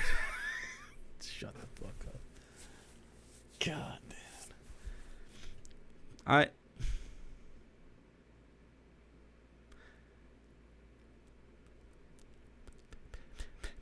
Has anyone done a study on whiteness that's white in a way that actually is like about like white people's fucking little white stuff? I don't know. Like, as a white guy who experiences his white family and community, like the way that they think about their politics, I understand why they're liberals a lot, because it's just foundation. Like, they have faith in the system and the country, and like they have faith in the idea. Like, they still have like this patriotism thing a little bit in them. Like, I don't know what it is. There's something there where they're just like, yeah, actually, people do genuinely mean them people well. Like, I don't know. It's naive. They think Zoomers like me are still kids when I'm fucking 25. Yeah, I know, right? Single says all the time that I love, and he says it repeatedly, is it's complicated, because it is. Like, all of these issues are way more complicated than the way they're being portrayed in partisan media. And so what I want to do is actually understand those complexities. But here's the other thing. Understand the other side in good faith, okay? Because I think that there are some stereotypes that the left has kind of bought into about what the arguments are on the other side. And, it doesn't make us sharper to misrepresent what the other side is actually saying. It actually makes us weaker. If you understand what their arguments are, it'll then allow you to reflect on what your own weaknesses might be in regard to the arguments that you're making. And so, and then one other thing, and this was an unexpected outcome that I was talking to my husband about just last night. I've been a lot happier lately, like a lot happier. And I think it's because... Dude, this is a thing that the I left the left people always say. Isn't that weird? They're always like, man, I'm just so happy to finally live my truth. And it's like, yeah, money's pretty good, huh? Would you be shocked to find out that she moves soon? Like, she gets a better place to live? Won't be from her kitchen next time? I would be shocked. If Anna Kasparian is on TYT next year it's because their content overall has moved to the right. Otherwise, she's leaving. Go. Once you and then it's just Jank, right? Does he have anybody else that goes there? I mean, I guess like Ravana's on there. There's some other people, but I mean, she's like the main. She's like their main person now, right? Everybody else left. Yeah, her and Jank. John Latterall. Wow, I don't know who that is. When I live in a delusion, don't have to worry about minorities. I feel a lot happier. That's right. Actually, and look, I want to make the Nina Turner. Like draw out a caveat. I'm not talking about like far right, like militia members. I'm not talking about those people. I'm talking about just mainstream conservatives, Republicans. Whatever. Once you actually understand what their arguments are or where they're coming from, it's a lot more difficult to be hyperbolic about things, right? Yeah. And so you kind of start seeing the world around you for what it really is. And there's a certain amount of fear that kind of starts to dissipate, a certain amount of like hyperbolic thinking that starts to go away. And you start to see things a lot more clearly. And the world isn't as messed up as people would have you believe. And that's a good thing. The world isn't as messed up as people would have you believe. Uh-oh. Someone's class has gotten to the...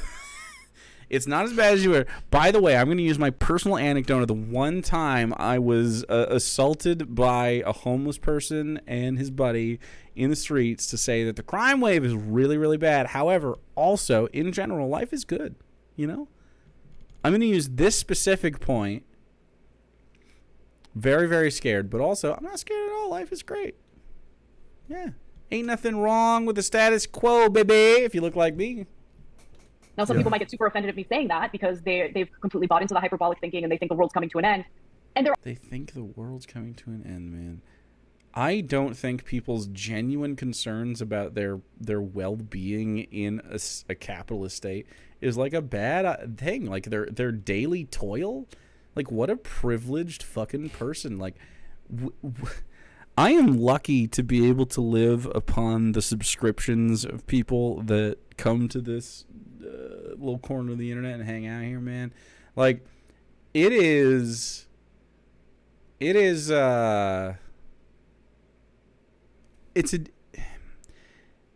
a gig that I think maybe they just lose their perspective, man. Like, did she ever do like service work or anything? There are terrible things happening. I don't want to minimize that, but we need to be realistic about what's actually transpiring in the country. Yeah. Anti-trans, like, it's not all bad. Like, look, this is the point. We don't want it to be 100% bad. People being able to make ends meet just barely month to month is not my fucking bar. My bar is also not that, like, I don't know. Let's see if trans people are fucking state by state if they're allowed. You know what I mean? Like, that's not a fucking good country. Let's just roll back civil rights era fucking legislation. I don't know if I like the way that's going, Anna, but none of this affects her personally. It really doesn't affect me that much. Well, it affects me a little bit. I don't have any I don't have any money down the pipe. I don't have like a rich dad or anything. And for areas where we need improvement, so if you don't come from some money, you're also like, capitalism doesn't care what race you are, but it will be shittier to American capitalism will be particularly shittier to you if you're not white. Different policy solutions. We should actually have good faith debates about it and come up with those solutions. And I think that the current discourse is standing in the way of that. Mm-hmm. That's really fast. I never thought about that but it makes perfect sense if people go into politics and have this very like the other side is either composed of like all racists who want to enable some kind of fascistic regime against me, or like the other side is all made of like communists who want to take over the country. Like, it's gonna put you in this headspace. You're like, oh my god, like communists who want to take over the country. I'm in this fight for my life. Like, this is like the most important thing ever. And then you're like, well, once you start to see like, well, yeah, there's small pockets of that exist, but the average person is not that. You're like, oh my god, this weight has been lifted from my shoulder. I don't feel like the world is about to end. Yeah, totally. I want to say two things. First of all, and I don't know your take on Jordan Peterson, but it is like oh my god. The first rule is tell the truth, and I feel like coming to a place in your life where you're like, I feel like I'm honestly telling the truth now, I can see where that would make me feel completely better. I'm one of these people who just hates thinking I'm being dishonest, or if I'm in a position where I'm forced to be dishonest for a job or something like that, it's horrifying for me. So hates being dishonest. Said earlier that sometimes I play a character and I'm not totally honest. Just a little bit ago he said that. And I do think it is kind of politically expedient for a lot of people to categorize far-right, racist, Nazi pieces of shit who none of us are in favor of. Jordan Peterson isn't a Nazi, but he is he's trad right, and he's a fucking theist. For moderate Republicans who just want some, you know, they have a different spin on some sort of policy prescription. There aren't moderate Republicans. It's not a moderate position to be a transphobe. It just isn't. That's not moderation. Which my thinking of the world is, you know, you've got the conservatives on the right who are kind of playing defense for society, and you have liberals and progressives on the right who are kind of, or on the left who are kind of playing offense for society. They're the ones that are pitching all of these crazy policies for making society better, and conservatives are kind of saying, well, we're kind of good where we are now. Should we take the risk of doing this? They're not saying, should we take the risk of doing this? This is what I'm talking about. Like, what I really care about being honest, and that's how he phrases the right's response to the left being like, we should have health care. Like, not fucking reasonable whatsoever, dude. What a slimy piece of shit. And you really need every time. What sports team that doesn't have a good offense and a good defense is going to be a winning team. So a lot of the political polarization I see is part of the problem here. And one of the nice things about you is it's part of the problem to have. Okay. So it's good for a sports team to have good offense and defense. The right wing and left wing are defense and offense respectively. And they're both going real hard, which implies that they're both good. What? Sports guy. He's a big sports guy, I bet. This guy watches a lot of sports, big sportser. Starting to realize, you know, there are people on the right that aren't just crazy, insane racists, and maybe you can communicate their arguments clearly to your audience, which is a great position to be in. We might be able to deal with some of the political polarization. Yeah, I mean, I think there are, look, I disagree with many of the policy ideas they have or the perspectives they espouse, but there are good faith, thoughtful, conservative Republicans out there. Like, I think Glenn Loury is a good example. You know, again, I might not agree with everything he has to say, but he's a thoughtful person, and he is not in any way justifying, you know, white supremacy or some of the like hyperbolic things that he might get accused of by those on the left.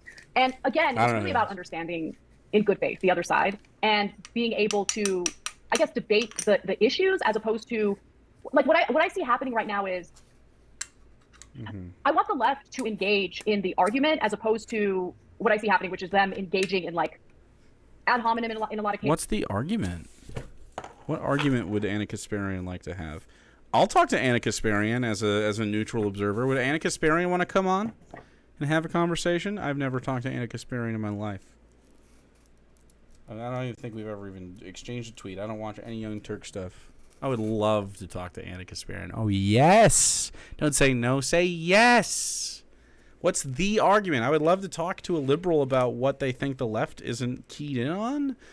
Like, what do you really want to talk about? The thing is, Anna Kasparian and Young Turksy people like this, they always get buried in like, well, what about this specific news story? You know what I mean? Like, I need to talk about this. She brought up several fucking like articles that were written by people about like fucking like minutia social, like really minutia culture war shit, and I don't know, man. Cases, you're too left. Assassination or She's done talking to anyone on the left at all. I'm pretty far left, I guess. Statements about the individual's character based on their preconceived notions and based on what they heard other streamers say about the individual. It's like, okay, just take a step back for a second. You need to address the point that this person is making. And if you're not addressing the point that this person is making, and instead you're turning around and throwing all sorts of like accusations at them to make them seem like they're immoral or they're bad people, then that tells me that you don't really have an answer to what they're saying, you know? And I see that happening more when it comes to culture war related issues as opposed to economic issues. And that's the other thing. I mean, I think that the left has completely, and they'll deny this, but I mean, just go to Twitter right now. They've like abandoned economic policies and instead hyper-focused on incredibly divisive, like what? Like identity related issues, right? What? Yeah. I disagree. I feel like the thing that the left talks about the most is capitalism and like she was just talking about how they're anti-capitalist and now she's like, no, actually it's not these anti-capitalists, it's the culture war, the identity politics, which is what she does. What the fuck? This is so weird, man.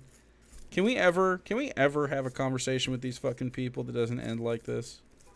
Always what they fucking go to, yeah. dude. And like their take is always, oh well, the other side wants us they're racist, that's why. They're transphobic, that's why. And it's like, no, you got to do more than that. Yeah, that's not a fucking straw man. Holy fucking shit. Jesus Christ. I mean, I'll happily talk to the liberals. That would be amazing. Should we have liberals on Any liberals want to come talk? Hey, wait. Whoa. I didn't. Hey, if you're a liberal, hey, are you a liberal or a conservative? And you want to, I'm a corn. You want to come talk to a corn guy? I don't do drugs. Socialism famously isn't related to economics. That's true. It's not. If you want to talk about your beliefs and why you don't think leftism is good, I would like to talk to you about why you're bad. Well, your idea is bad. You're probably fine. You know, you're probably a fine person. You're probably just misinformed. That's okay. Let's do it. Liberal reach out. I'll talk to a liberal. I love liberals, man. I love their little brains. I was a liberal once. I get it. So if you're gonna, if you're The gonna left doesn't want to kill enough people. Dude, the only people that I'm willing to like, oh man, I got called a fascist. I got called a fascist, chat, so it's done for me.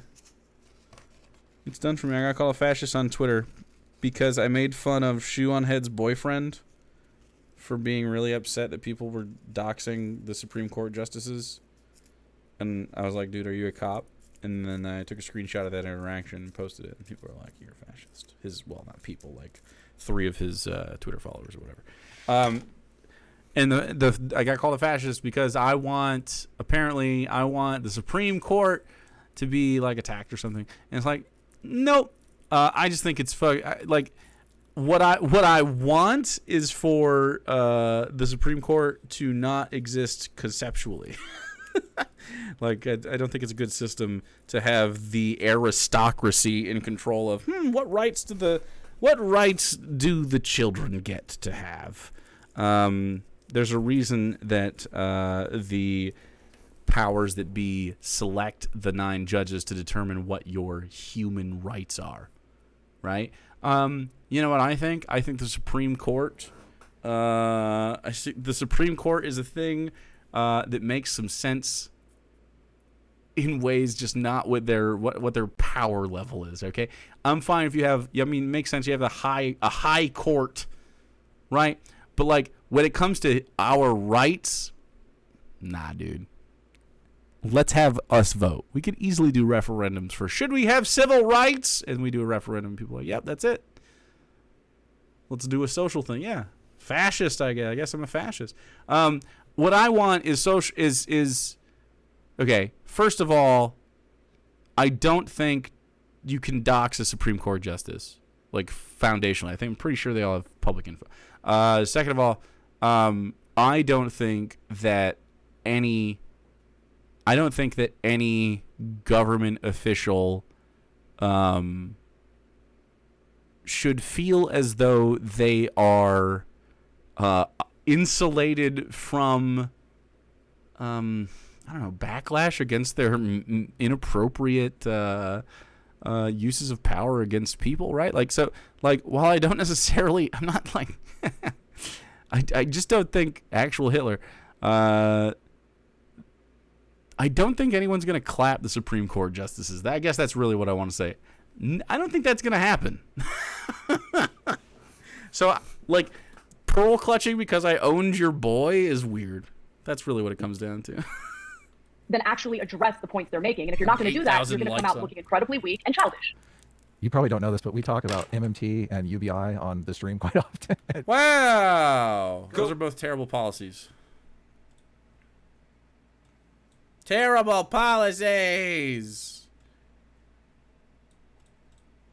It drives people crazy. I mean, how do you make affordable housing sexy? It's like, it's not affordable housing. Free housing, bro.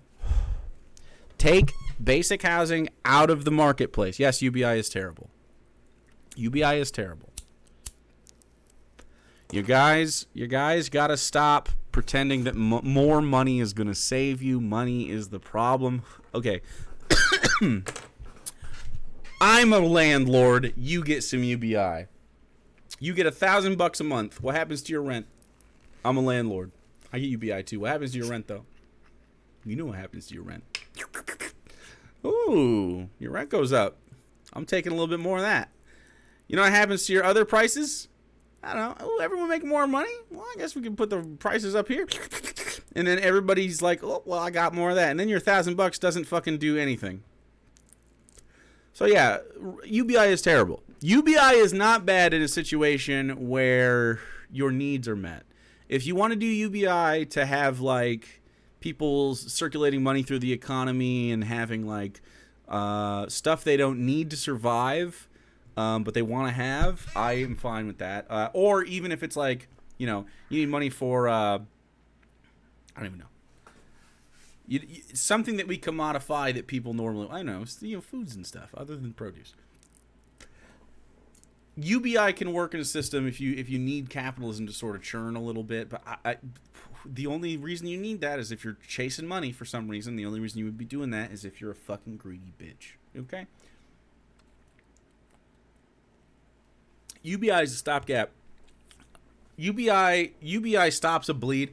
The only reason it would have worked in like COVID. During COVID, if they would have just cut checks for 3 weeks, they're like, hey, buddies, we're going to give you $500 a week. Sit at home for 3 weeks. Everybody chill at home for 3 weeks. Let's let this thing blow over.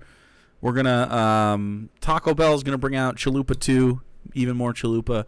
We're going to send pizzas home. Everyone gets free weed. You know, like incentivize people to stay home for a minute. The left doesn't talk about economics. You're right. Sorry. Shouldn't talk about economics anymore. If you want capitalism to be good, you can't let people the reason capitalism is so insidious is because it makes everybody else on the lower class have to fight each other instead of mobilizing against their fucking lords.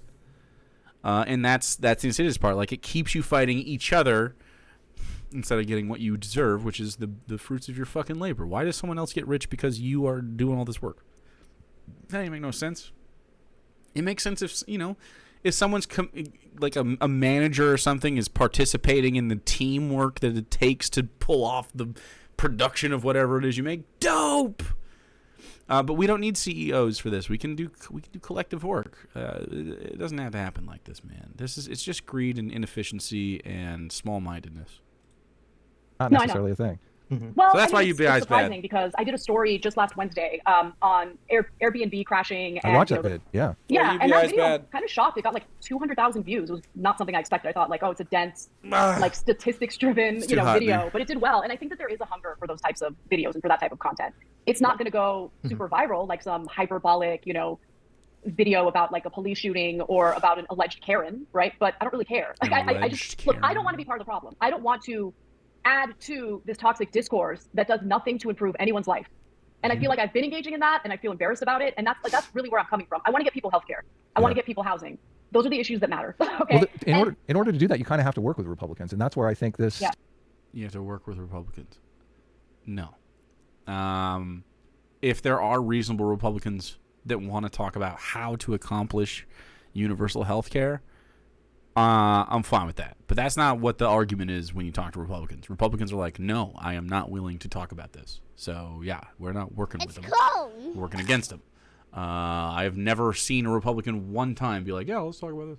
Mac Drewabs, thanks for following. The only time they ever do it is like, like Romney stuff where it's just like, well, what if we did a little less? It's more socialized, it's more collectivized than it was, but it's not full on. It's still capitalism, okay? At the end of the day, it's still capitalism, no big deal. Stop it. Stop putting these things in markets. The reason that we do, like, the people that make these decisions for us right now are incentivized monetarily to stay at the top of their monetary system. When we are like, money shouldn't be that important, these are people who have only ever pursued money as an important thing, right? So they're like, well, you're foolish. It's the money is the thing we want. I don't want to be poor. And it's like, well, we don't need money. And then they just can't get over it. They can't get over the money thing, man. It takes a while. Stereotype of Republicans as evil racists is ultimately not helpful in the end. If you want health care, you can't work with the evil racists to get health care done. You just can't do it. I agree you can't work with evil racists to get health care done. I would love if they would stop being members of our government. I agree. Do it. Well, I mean, it's hilarious because, okay, let's put healthcare aside for a second, because here's the other thing. The far left will push ideas I bet I'm the far left. are not popular with the general public, right? Yes. So Like what? I think that protecting, marginalized communities, protecting the transgender community is important. However, when you move out of or move far away from making sure that they are not denied housing, making sure that they're not denied healthcare, when you move into like these more fringe areas of like, I mean, there was a story You can do sports stuff, bro. out of the UK this week, blows my mind. There was an LGBTQ group in the UK who suggested that instead of referring to vaginas as vaginas because it might be offensive to transgender men, one of the potential replacements or substitutes could. I thought she said she didn't want to get into this minutia war stuff that doesn't matter. And now she's talking about like 3 British people that are like, I don't know about calling pussies, man. We might call them something else. Who gives a shit? Like, literally, what the fuck? What a hollow fucking person. Front hole. I don't care what you call it. If you tell me, if I'm referring to your vagina for some reason, if I call it something you don't want me to call it, just let me know. Be bonus hole. Oh, no. The bonus hole? Let's go. Bonus hole? Yeah, bonus hole. And Oh, no. listen, people don't like this stuff. Okay, they might not. Yeah, that's a major opinion of the left. We've all been talking of the bonus holes. Hilarious. What a fucking unserious person. Jesus Christ. This is like walk into the fucking refrigerator and slam your head in the door until you understand how fucking stupid you're being, and then pull your head out and be like, okay, wait, I know I said I didn't want to be part of the problem, but I'm fucking doing the thing again, aren't I? Am I being an asshole? Yeah, whoops, shit, I did the thing again. Whoops. She should just really. Mac Drew, did I say thank you? Thanks for following, dude. Be on Twitter talking about how much they dislike this stuff, but on average, every normie woman I've talked to is like, I can't stand this stuff, right? So what Jake and I recently talked about it. I think we talked about it in the context of trans athletes or whatever, and it was, my God. Hey, we got to be a little more strategic, because if you do this, if you start pushing the mainstream Democratic Party to run their campaigns on these like fringe issues, they might not get reelected, or they Fuck you. might not get elected at all if they're running against a Republican. Hey, trans kids get to play In a sports. district- That's my whole take. Trans kids get to play sports. And the response, With and the the same peers response they we got want. when we made the same point about the stupid prison abolition movement is, we don't care. The stupid prison abolition movement? Bro. This is what I'm talking about. Yeah. Prison abolition. That's stupid. I actually love the fact that we have conditional slavery in the country. Personally, that's dope to me. Hello? Listen to yourself? Fucking shitlib arc is right. I like prisons, actually. Yeah, what a left-wing thing. We don't care. This is the right thing to do. We don't care. And it's like, well, okay, but then you complain about what Republicans are doing in various red states. So do you want more Republicans to get elected? And do you want more of these, look, I think that some of these laws that have been passed. What does she think prison abolition is? Every prison abolition person thinks, like, well, we just delete the prisons and all the people that are in there, they just put right back. Like, do you know how long the transition period would be? Like, prison abolition is about the chattel slavery prison industrial complex. You know what I'm saying? Like, it's about the conditions in there. It's about the lack of a reformative nature of them. It's about the dehumanization. Like, if you have to sequester a fucking person from their community because they are too violent or volatile or whatever, otherwise antisocial, then that makes sense. That's a thing that I can conceive of needing to happen. But that space shouldn't be dehumanizing. It shouldn't make them feel like we don't have to do this punitive dungeon shit. Like, I understand the emotional, like, someone like okay, let's just imagine a shitty person. Let's imagine a shitty person together. Shitty person, guy who beats his wife. Nobody likes the guy who beats his wife. Everyone can hate him. We hate him. I hate him. You hate him. Guy who beats his wife. You don't have to put a name to him. You can put a name in her face. You know the guy that you're thinking of. Think of the guy in your head that's the shittiest guy you know. He goes to prison. That guy, why is he doing the stuff he's doing? That's what I fucking want to know. As a person who has the best interest of society in mind, I want to know. First thing I want to know, why is that guy beating his wife? Right? Not like, did she deserve it kind of shit. what systemic, what psychological process is this fucking asshole doing? What's going through this person to get to this point? Because if we have enough dudes, because we know that dudes beating their wives is not a rare event, right? So now we have institutionalized a reformative, I want that guy to not be, like, emotionally, I don't care what happens to this guy, okay? Pragmatically, it doesn't make a lot of sense to send guy who beats his wife into a dungeon hole. It doesn't have to be fun. Okay? I'm not saying send the guy to a hotel with a pool. I'm just saying we don't have to dehumanize people. We can keep them sequestered. We can keep and let's get these motherfuckers therapy. You keeping the guy who beats his wife for life? Didn't think so. So he's going to be reintroduced into society. Now he's an ex-convict or something, felony battery or whatever. And now what are his fucking options? Do you know what recidivism is? Recidivism is people who go to jail or prison and then come right fucking back because of the symptoms of being one of those people in our society, right? Of course it's going to happen. Surely if you're pushed to the fringe of society. So now this person who likely, like if you're acting out violently, again, I don't have any sympathy for you emotionally. Pragmatically, as a country, imagine an apparatus, if you will. A whole country of... I don't do drugs. Prediction. Anna goes on Dave Rubin's show in Thanks, 2024 and talks about how she left the left because of pronouns she didn't like. She never brings up housing and healthcare ever again. Yeah, I mean, it'll be something like fringe issue like that. Oh, they're calling them fucking bonus holes. We could fill the prison with drywall.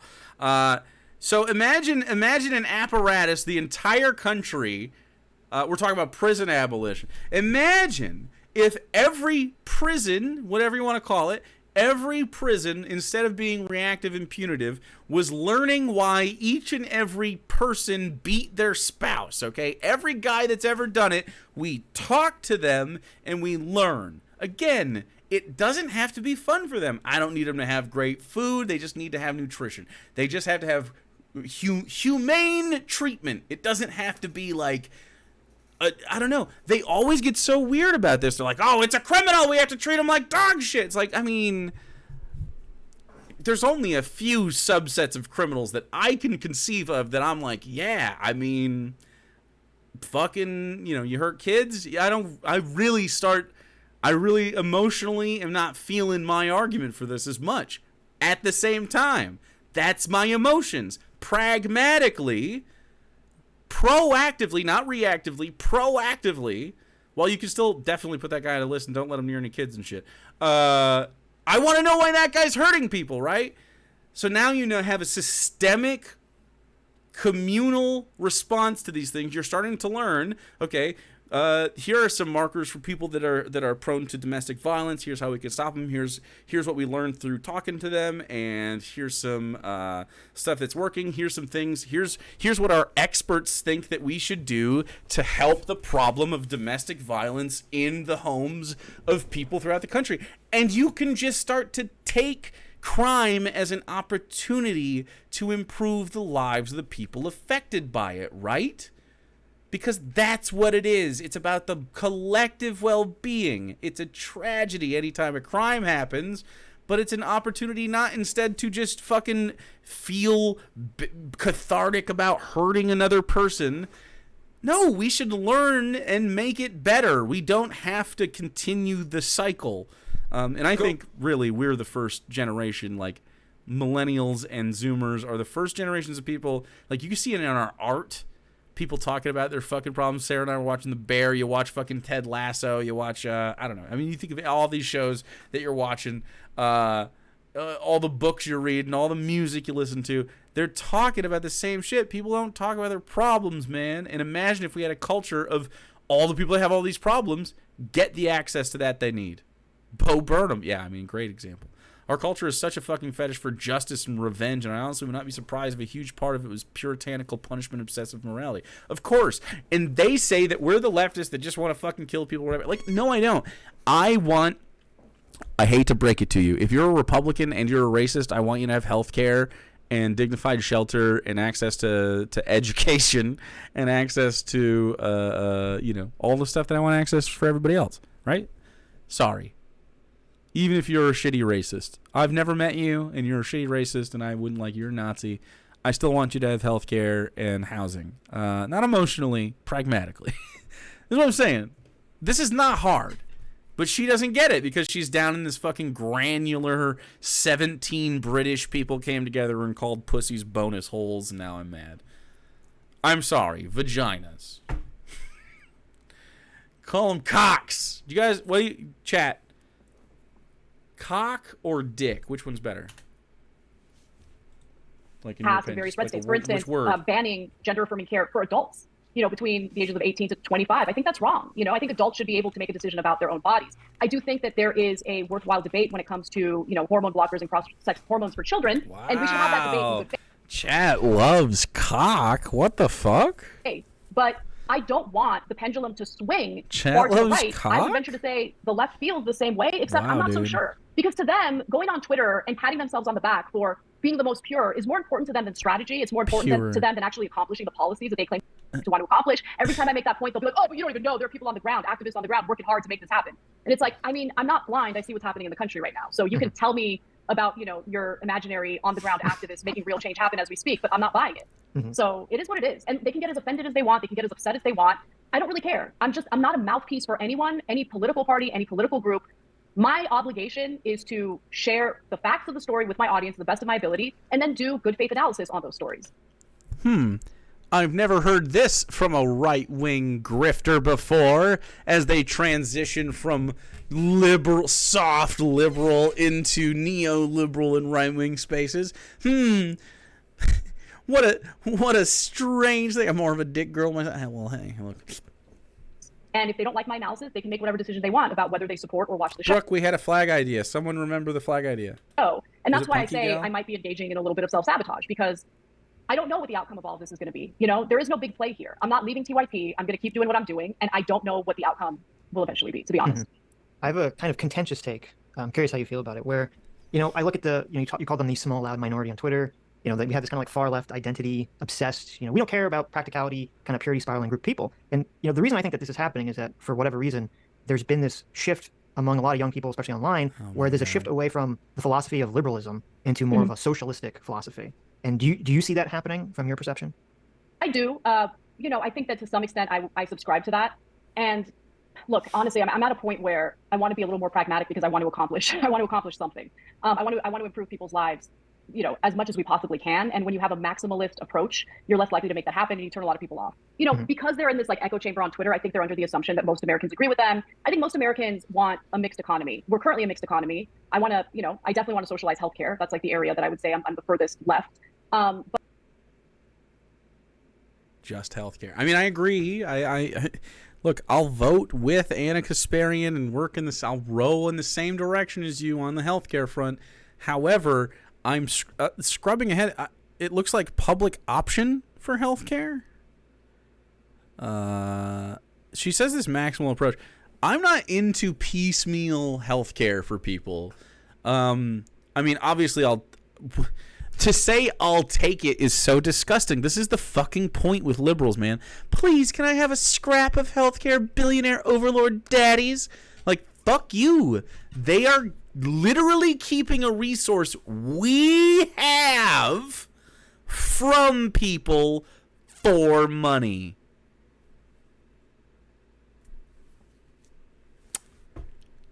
How is there a middle ground? But I don't agree with the nihilism. I never have. I don't agree with burning down our institutions because they're inherently racist or they're inherently this or that. I think that some institutions could use reform. I was totally on board for reforming policing. I was never once on board. I never once called for abolishing police. And okay, did she even understand what abolish police means? The system of policing in this country is not viable. Abolish it. You can do something else with it. But reform is like... I mean, it would look like reform a little bit, but like, man, the way that police officers operate is just not viable. But before you do that, you gotta take care of people's survival necessities, or I agree it would be a problem, right? But like, man, you're weaponizing the police in the meantime, though, and so that's what defund the police is. She just doesn't get it. And so the abolish movement, I think, is insane. And I think the fact that I'm willing to say that has led to a lot of people hating me. And I don't care at all. It's interesting because, like, I mean, personally, I'm not in favor.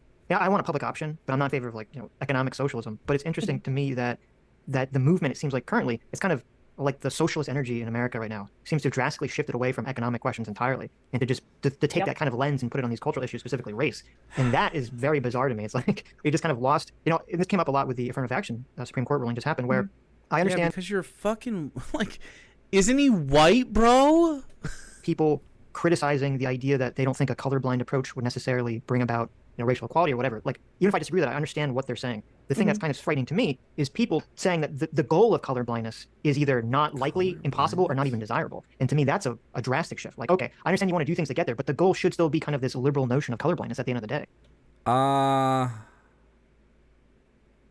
The goal of colorblindness. I mean, fuck, man. Like, leftists don't talk about this shit. Leftists do not talk about it because it's like post-racial. like it's so much far beyond, like, I don't see color, dude.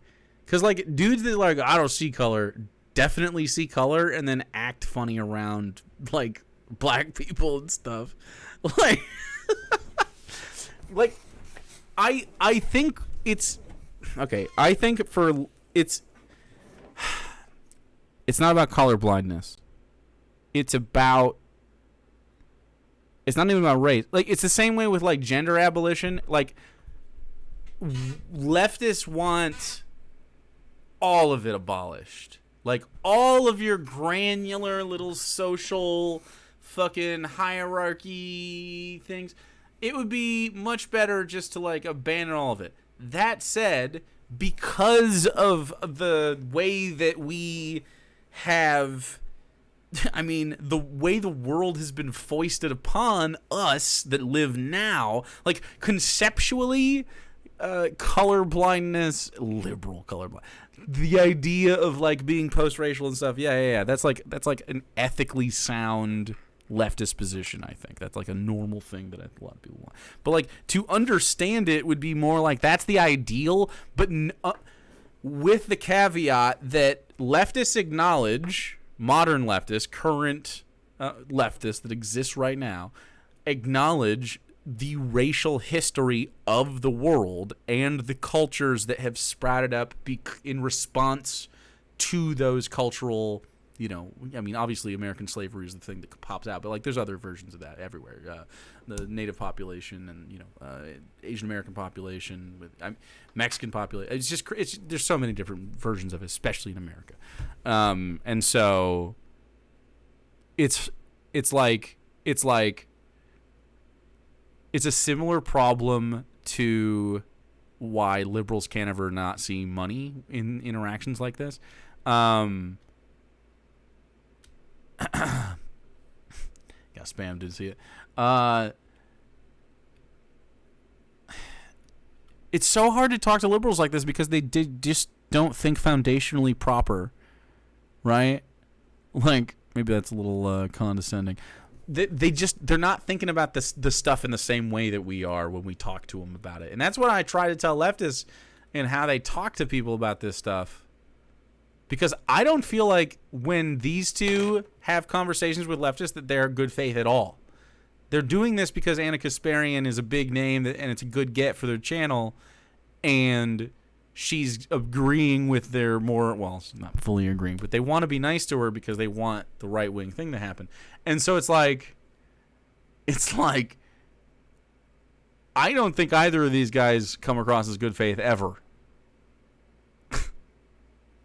So when you ask that, I just, like, are you listening to leftists when they talk? It's a why I left the left thing all the time. Yeah. I would posit this question. When the culture wanted colorblindness, when that was, like, I guess, in general, the agreed upon goal, I feel like... In general, the agreed upon goal by white folks who were like, hey, we really don't want to acknowledge this. And black folks were like, I mean, you should probably acknowledge this. Like, it's a big fucking problem. And white folks were like, whoa. We agreed that we were just equal now. No hard feelings. 1969 was not that long ago, my dude. White folks need to just fucking understand. This is so interesting. Maybe it's because I grew up in a white space, but like I wasn't only around white folks growing up, and especially not further into my teens. And so like maybe it's just a perspective thing. I don't know. Talk to some black folks if you have this perspective. Please. Like actually talk to them. And don't get offended. Like I don't know, white folks get a little defensive about like shit's racist, bro. Like, yeah, this thing that you think about, like, I don't know. There's a lot of things that white kids get taught that they don't realize is kind of on some racist shit, right? So, like, I'm sure a lot of leftists are abreast of that at this point because they've had these conversations, but, like, it's real. It's so fucking real, and it's so silly. I remember talking to my mom about some racist shit, and, like, she was like, okay, well, why are cops racist? She was like, okay, I'm trying to hear you out on your politics. And, like, what's with the systemic racism and the cop stuff? And, like, I don't really get it. I feel like I don't like cops. She doesn't like cops. But she's like, I don't know if like, it's a racist thing. And then I, told her about the whole, tell her the history of how cops do, right? And, like, what the point is and, like, the amendments and, the fucking, you just start getting to it. And at the end of that conversation, she's like, that's fucked up. So, yeah, anyway. Trump advocated for the murder of a group of black children. Oh, yeah. It was the, Central Park 5? Am I getting there right? I don't news story like. So. Relations were better. Like, much better I than agree, they are yes, today, right? yes. So the race relations in the 90s were much better. Is that what you're saying? In the 90s when we... Did you remember the 90s, bro? The race relations in the Rodney King riots are one of my first fucking memories. Wow. look, I'm not gonna lie.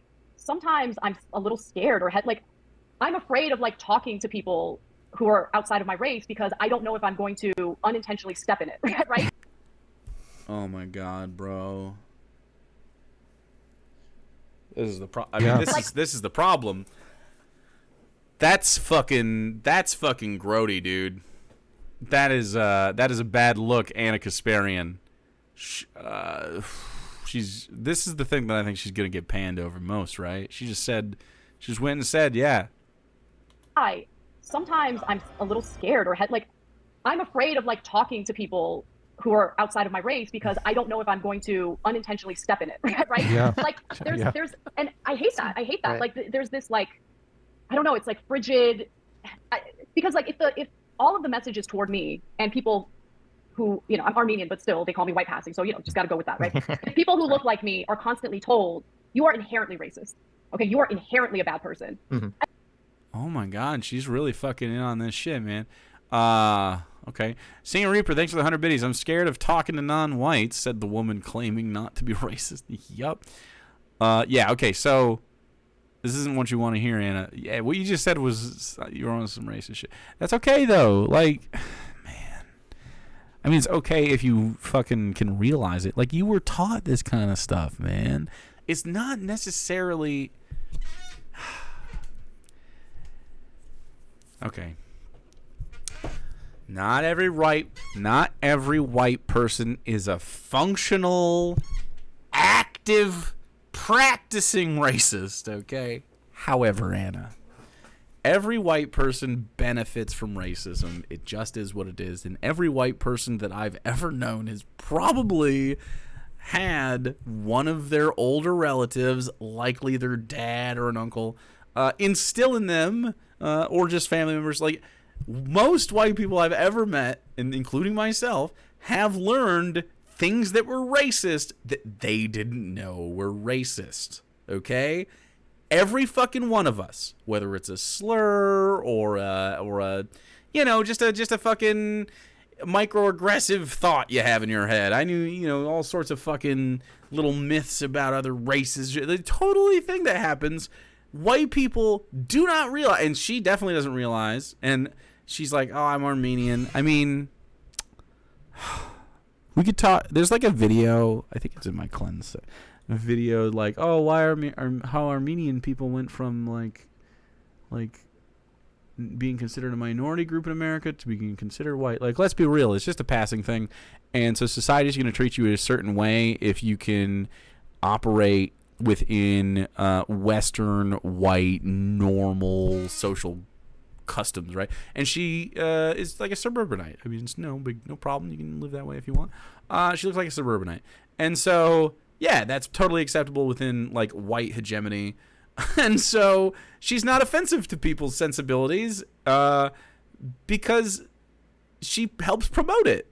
And so she's allowed into those spaces. I don't know why she doesn't understand this. It's just wild. I thought she was white until just now. Well, this is what I mean. Like,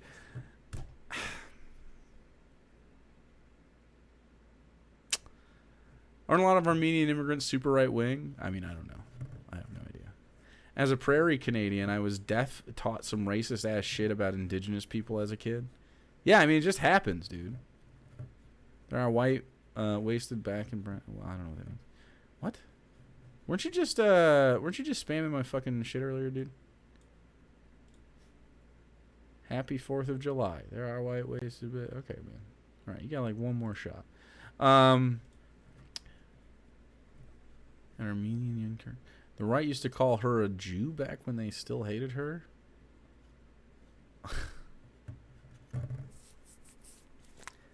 Oh, you know, just some anti-Semitism. I mean, if that's the start, and I had this debate with Cenk when it came to our rhetoric in regard to the other side, right? If the starting off point is, you are trash, and we think you're evil. Wait. An Armenian young Turk. She gets big mad if you ask her about the thoughts on the Wait. What? Yeah, totally. How does that, you're never going to move in a better direction. You're not going to move the country in a better direction. You're not going to improve race relations. You're going to make it worse. And that is what I see happening. I think a lot of the division is due to the backlash to that kind of rhetoric. And I think that, look, I think racism exists for sure. Do I think the majority of white people are racist? Do I think white people are inherently racist? No, I do not. I think that's crazy.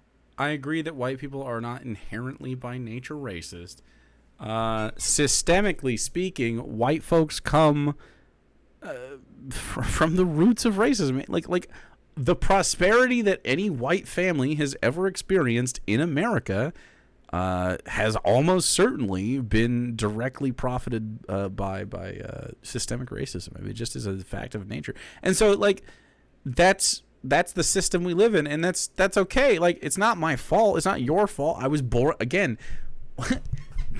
Leftists don't have, at least none that I've met. Leftists don't have like white guilt. It's not a thing that I've experienced with any. Like, what the fuck are we gonna do? I'm white. Nothing I can do. Apparently, hey, just so hey, look, hey, if Anna gets to play the I'm Armenian card, I found out that my grandmother was Jewish by heritage, so that means you know.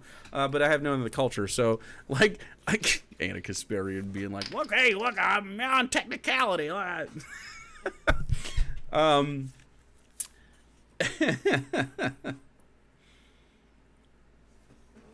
Whiteness. Look, I mean, if you benefit from racism, it's not your fault. Okay? It's about acknowledging it and helping heal the harm that was done. That is it. It is very hard for generational wealth to build up in a country that keeps you down from a systemic level. That is not to say, like, they always use this like, were you saying that like black people can't succeed in America? No, I'm saying I don't want you to legalize someone making it harder for black folks to succeed in America. That's what I'm saying. I'm not saying black folks can't succeed in anything. I don't know why I do know why they're fucking projecting, but like the argument that like what is it called? It's like the paradox of, man, I can't quite remember. Something about being like Sargon of Akkad used to do this a lot. I cannot remember what the fuck it's called, but the essentially the fallacy of if you can't succeed in America, you know, you guys Bigotry of low expectations. Thank you. Not the paradox of tolerance. The bigotry of low expectations. Thank you. That's exactly what it was, Aspira. The bigotry of low expectations is like so fucking stupid. It is just not the reality. I simply, like, I do not want the government or corporations, especially in a situation where capital runs everybody's lives.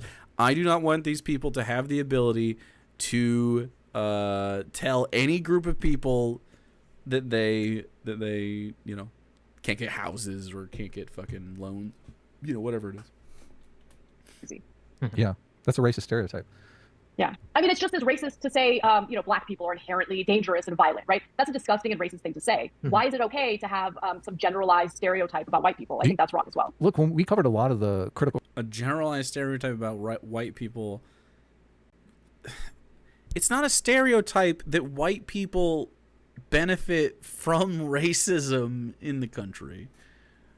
It just is true, man. And it's not great. It's not a thing you want. Hassan gets accused of it all the times because he's Jink's nephew.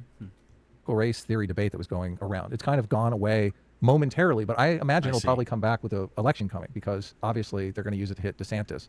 But I mean, a lot of, and Sitch can speak better to this than me because he's read a lot of the books on critical race theory. It seems like critical race theory is trying to promote this negative stereotype of whites, that whites are just inherently racist and that liberal society will never be able to be colorblind because of this inherent racism that they have. And they've even labeled it whiteness, which is like, we've had people on the show before that have tried to tell us, no, whiteness is just, that's just neutral. And I'm like, well, I mean, if we were talking about criminality and wanted to label it blackness, don't you think people would kind of be thinking that's a little racist? Like, we probably shouldn't do that.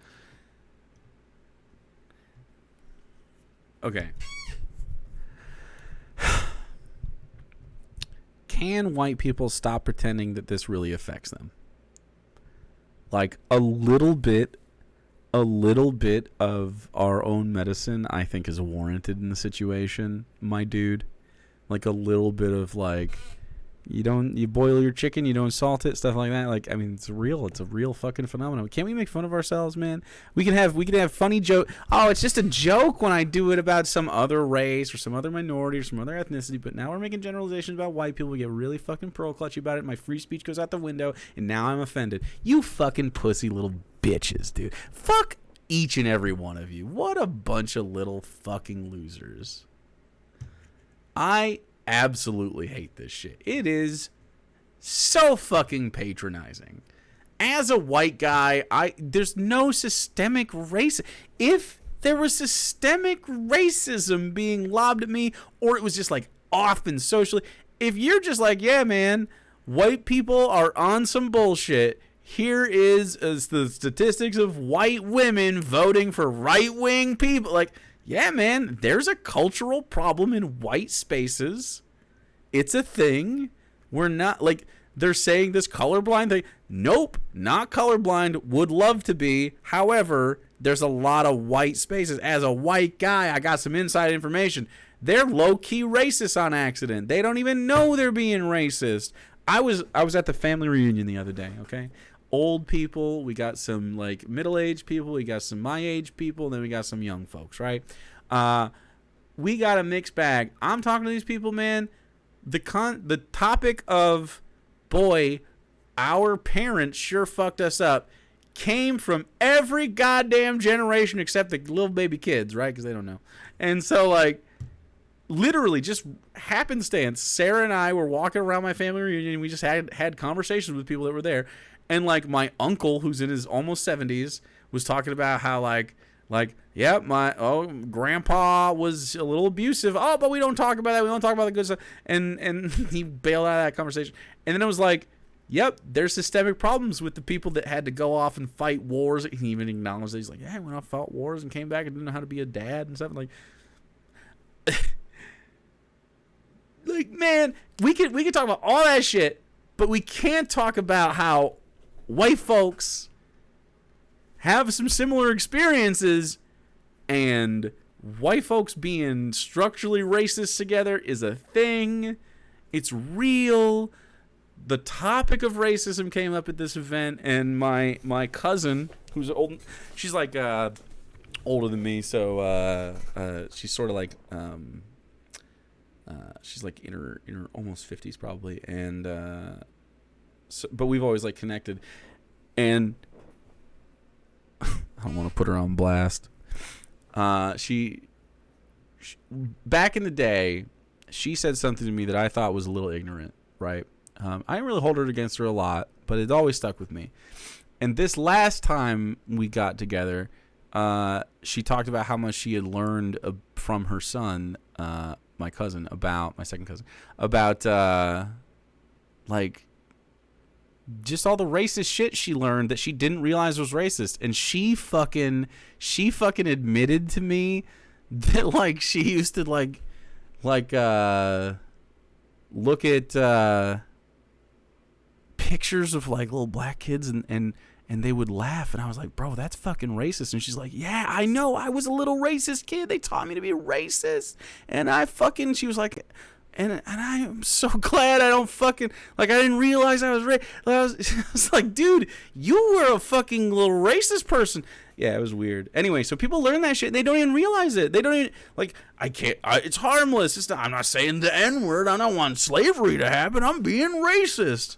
Like, oh, look, their hair's different or something. I don't know. Just fucking weird shit. I could not believe that. I thought that was wild. And then I could believe it because of her family and stuff. But, yeah, blasted. So why you can only picture the Son of God as pearlescent? I guess so. So, but there so many people who study this watch critical much race more theory of stuff, they're like, they're working on their PhD in it, like they're fully invested in the system. They've got some advisor that has studied it for 35 years. Like, you're never going to change their minds about this stuff. It's kind of, I don't necessarily know where we turn on it.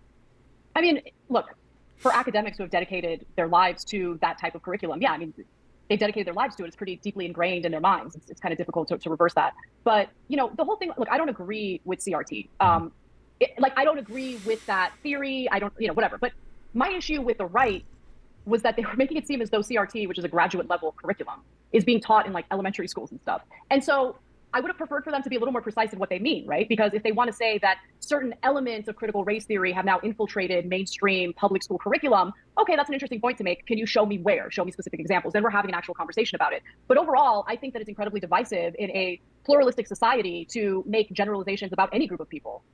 She's just done it a million times in this. Incredible. You can make generalizations about the left all the time. Not groups of people though. Any group of people as inherently evil or racist or whatever the accusation is. I think that you need to take people as individuals and judge them by their actions as individuals. And do I think that there are individuals in the country who believe in white supremacy and all of that? Absolutely. Obviously we have, a pretty dark history when it comes to the way that we treated black people in this country. I acknowledge that. Mm-hmm. But I think one of the issues that I'm also having recently is this notion that there has been no improvement. And everything has been the same. There's, those race to dinner ladies. Like they're improvement. Hey, look, isn't it pretty improved, guys? Yeah, wow, thanks. Some improvements. Yeah, I guess stuff has since the Emancipation Proclamation, stuff sure has improved. That's my bar, is that it has improved a bit. Yep. So, as a leftist, my bar is higher than a liberal's. That's just really it. I think that's the whole thing. I mean, when I've ever talked to my black peers about this topic, it's a mixed bag, but I think usually on the topic of reparations, it comes down to like invest in communities. A lot of them are leftists, and they're like, man, if we just have a leftist society in general, a lot of this stuff gets taken care of. Like there were people that like systemically did not have the ability to live where they wanted, and then of course, I mean, there's just it's like, what do you think the South is like? She's so fucking privileged, man. Has she not had conversations with anybody who lived in like the fucking Jim Crow era or something? Like, these people are still alive right now. It wasn't ended overnight. The prejudice that sat in those people's hearts didn't fucking end when a law was signed by some guy in Washington, D.C. You think the South respects laws that are signed in Washington, D.C.? Are you paying attention? Their cultures didn't change. It got worse for a time. You just read a book. Read Fire and a Cane Breaker. Like, I think, God, I don't want to sit here and read books on the internet.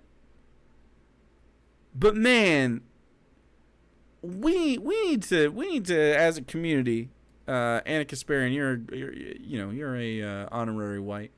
I'll let you in. And we need to have a collective understanding of this, man. I think a lot of us are getting it. Like, I think it's good.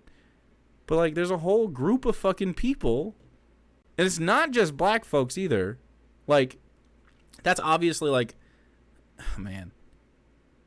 I think the native population would disagree.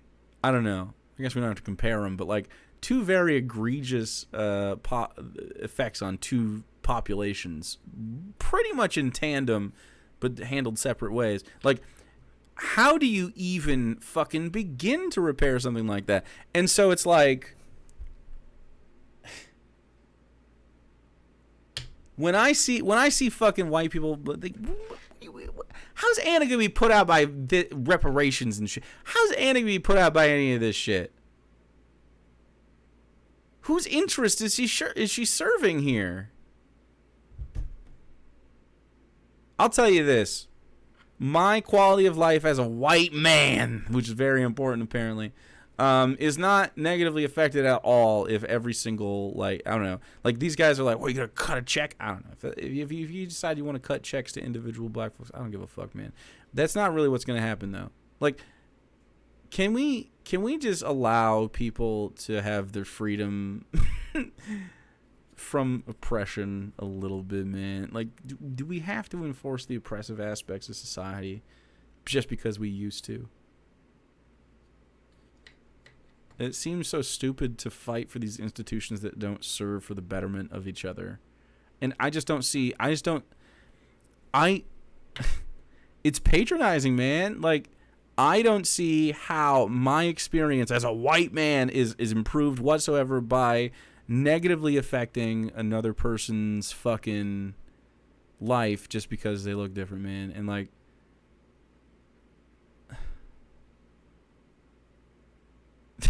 this country has making up to do. It has done bad things. These people believe in like the litigation, like they believe in such an eye for an eye situation until it's their fucking eyeball, dude. And it's like, it's barely your eyeball. Just, were you there? I don't know. I don't want to watch more Anna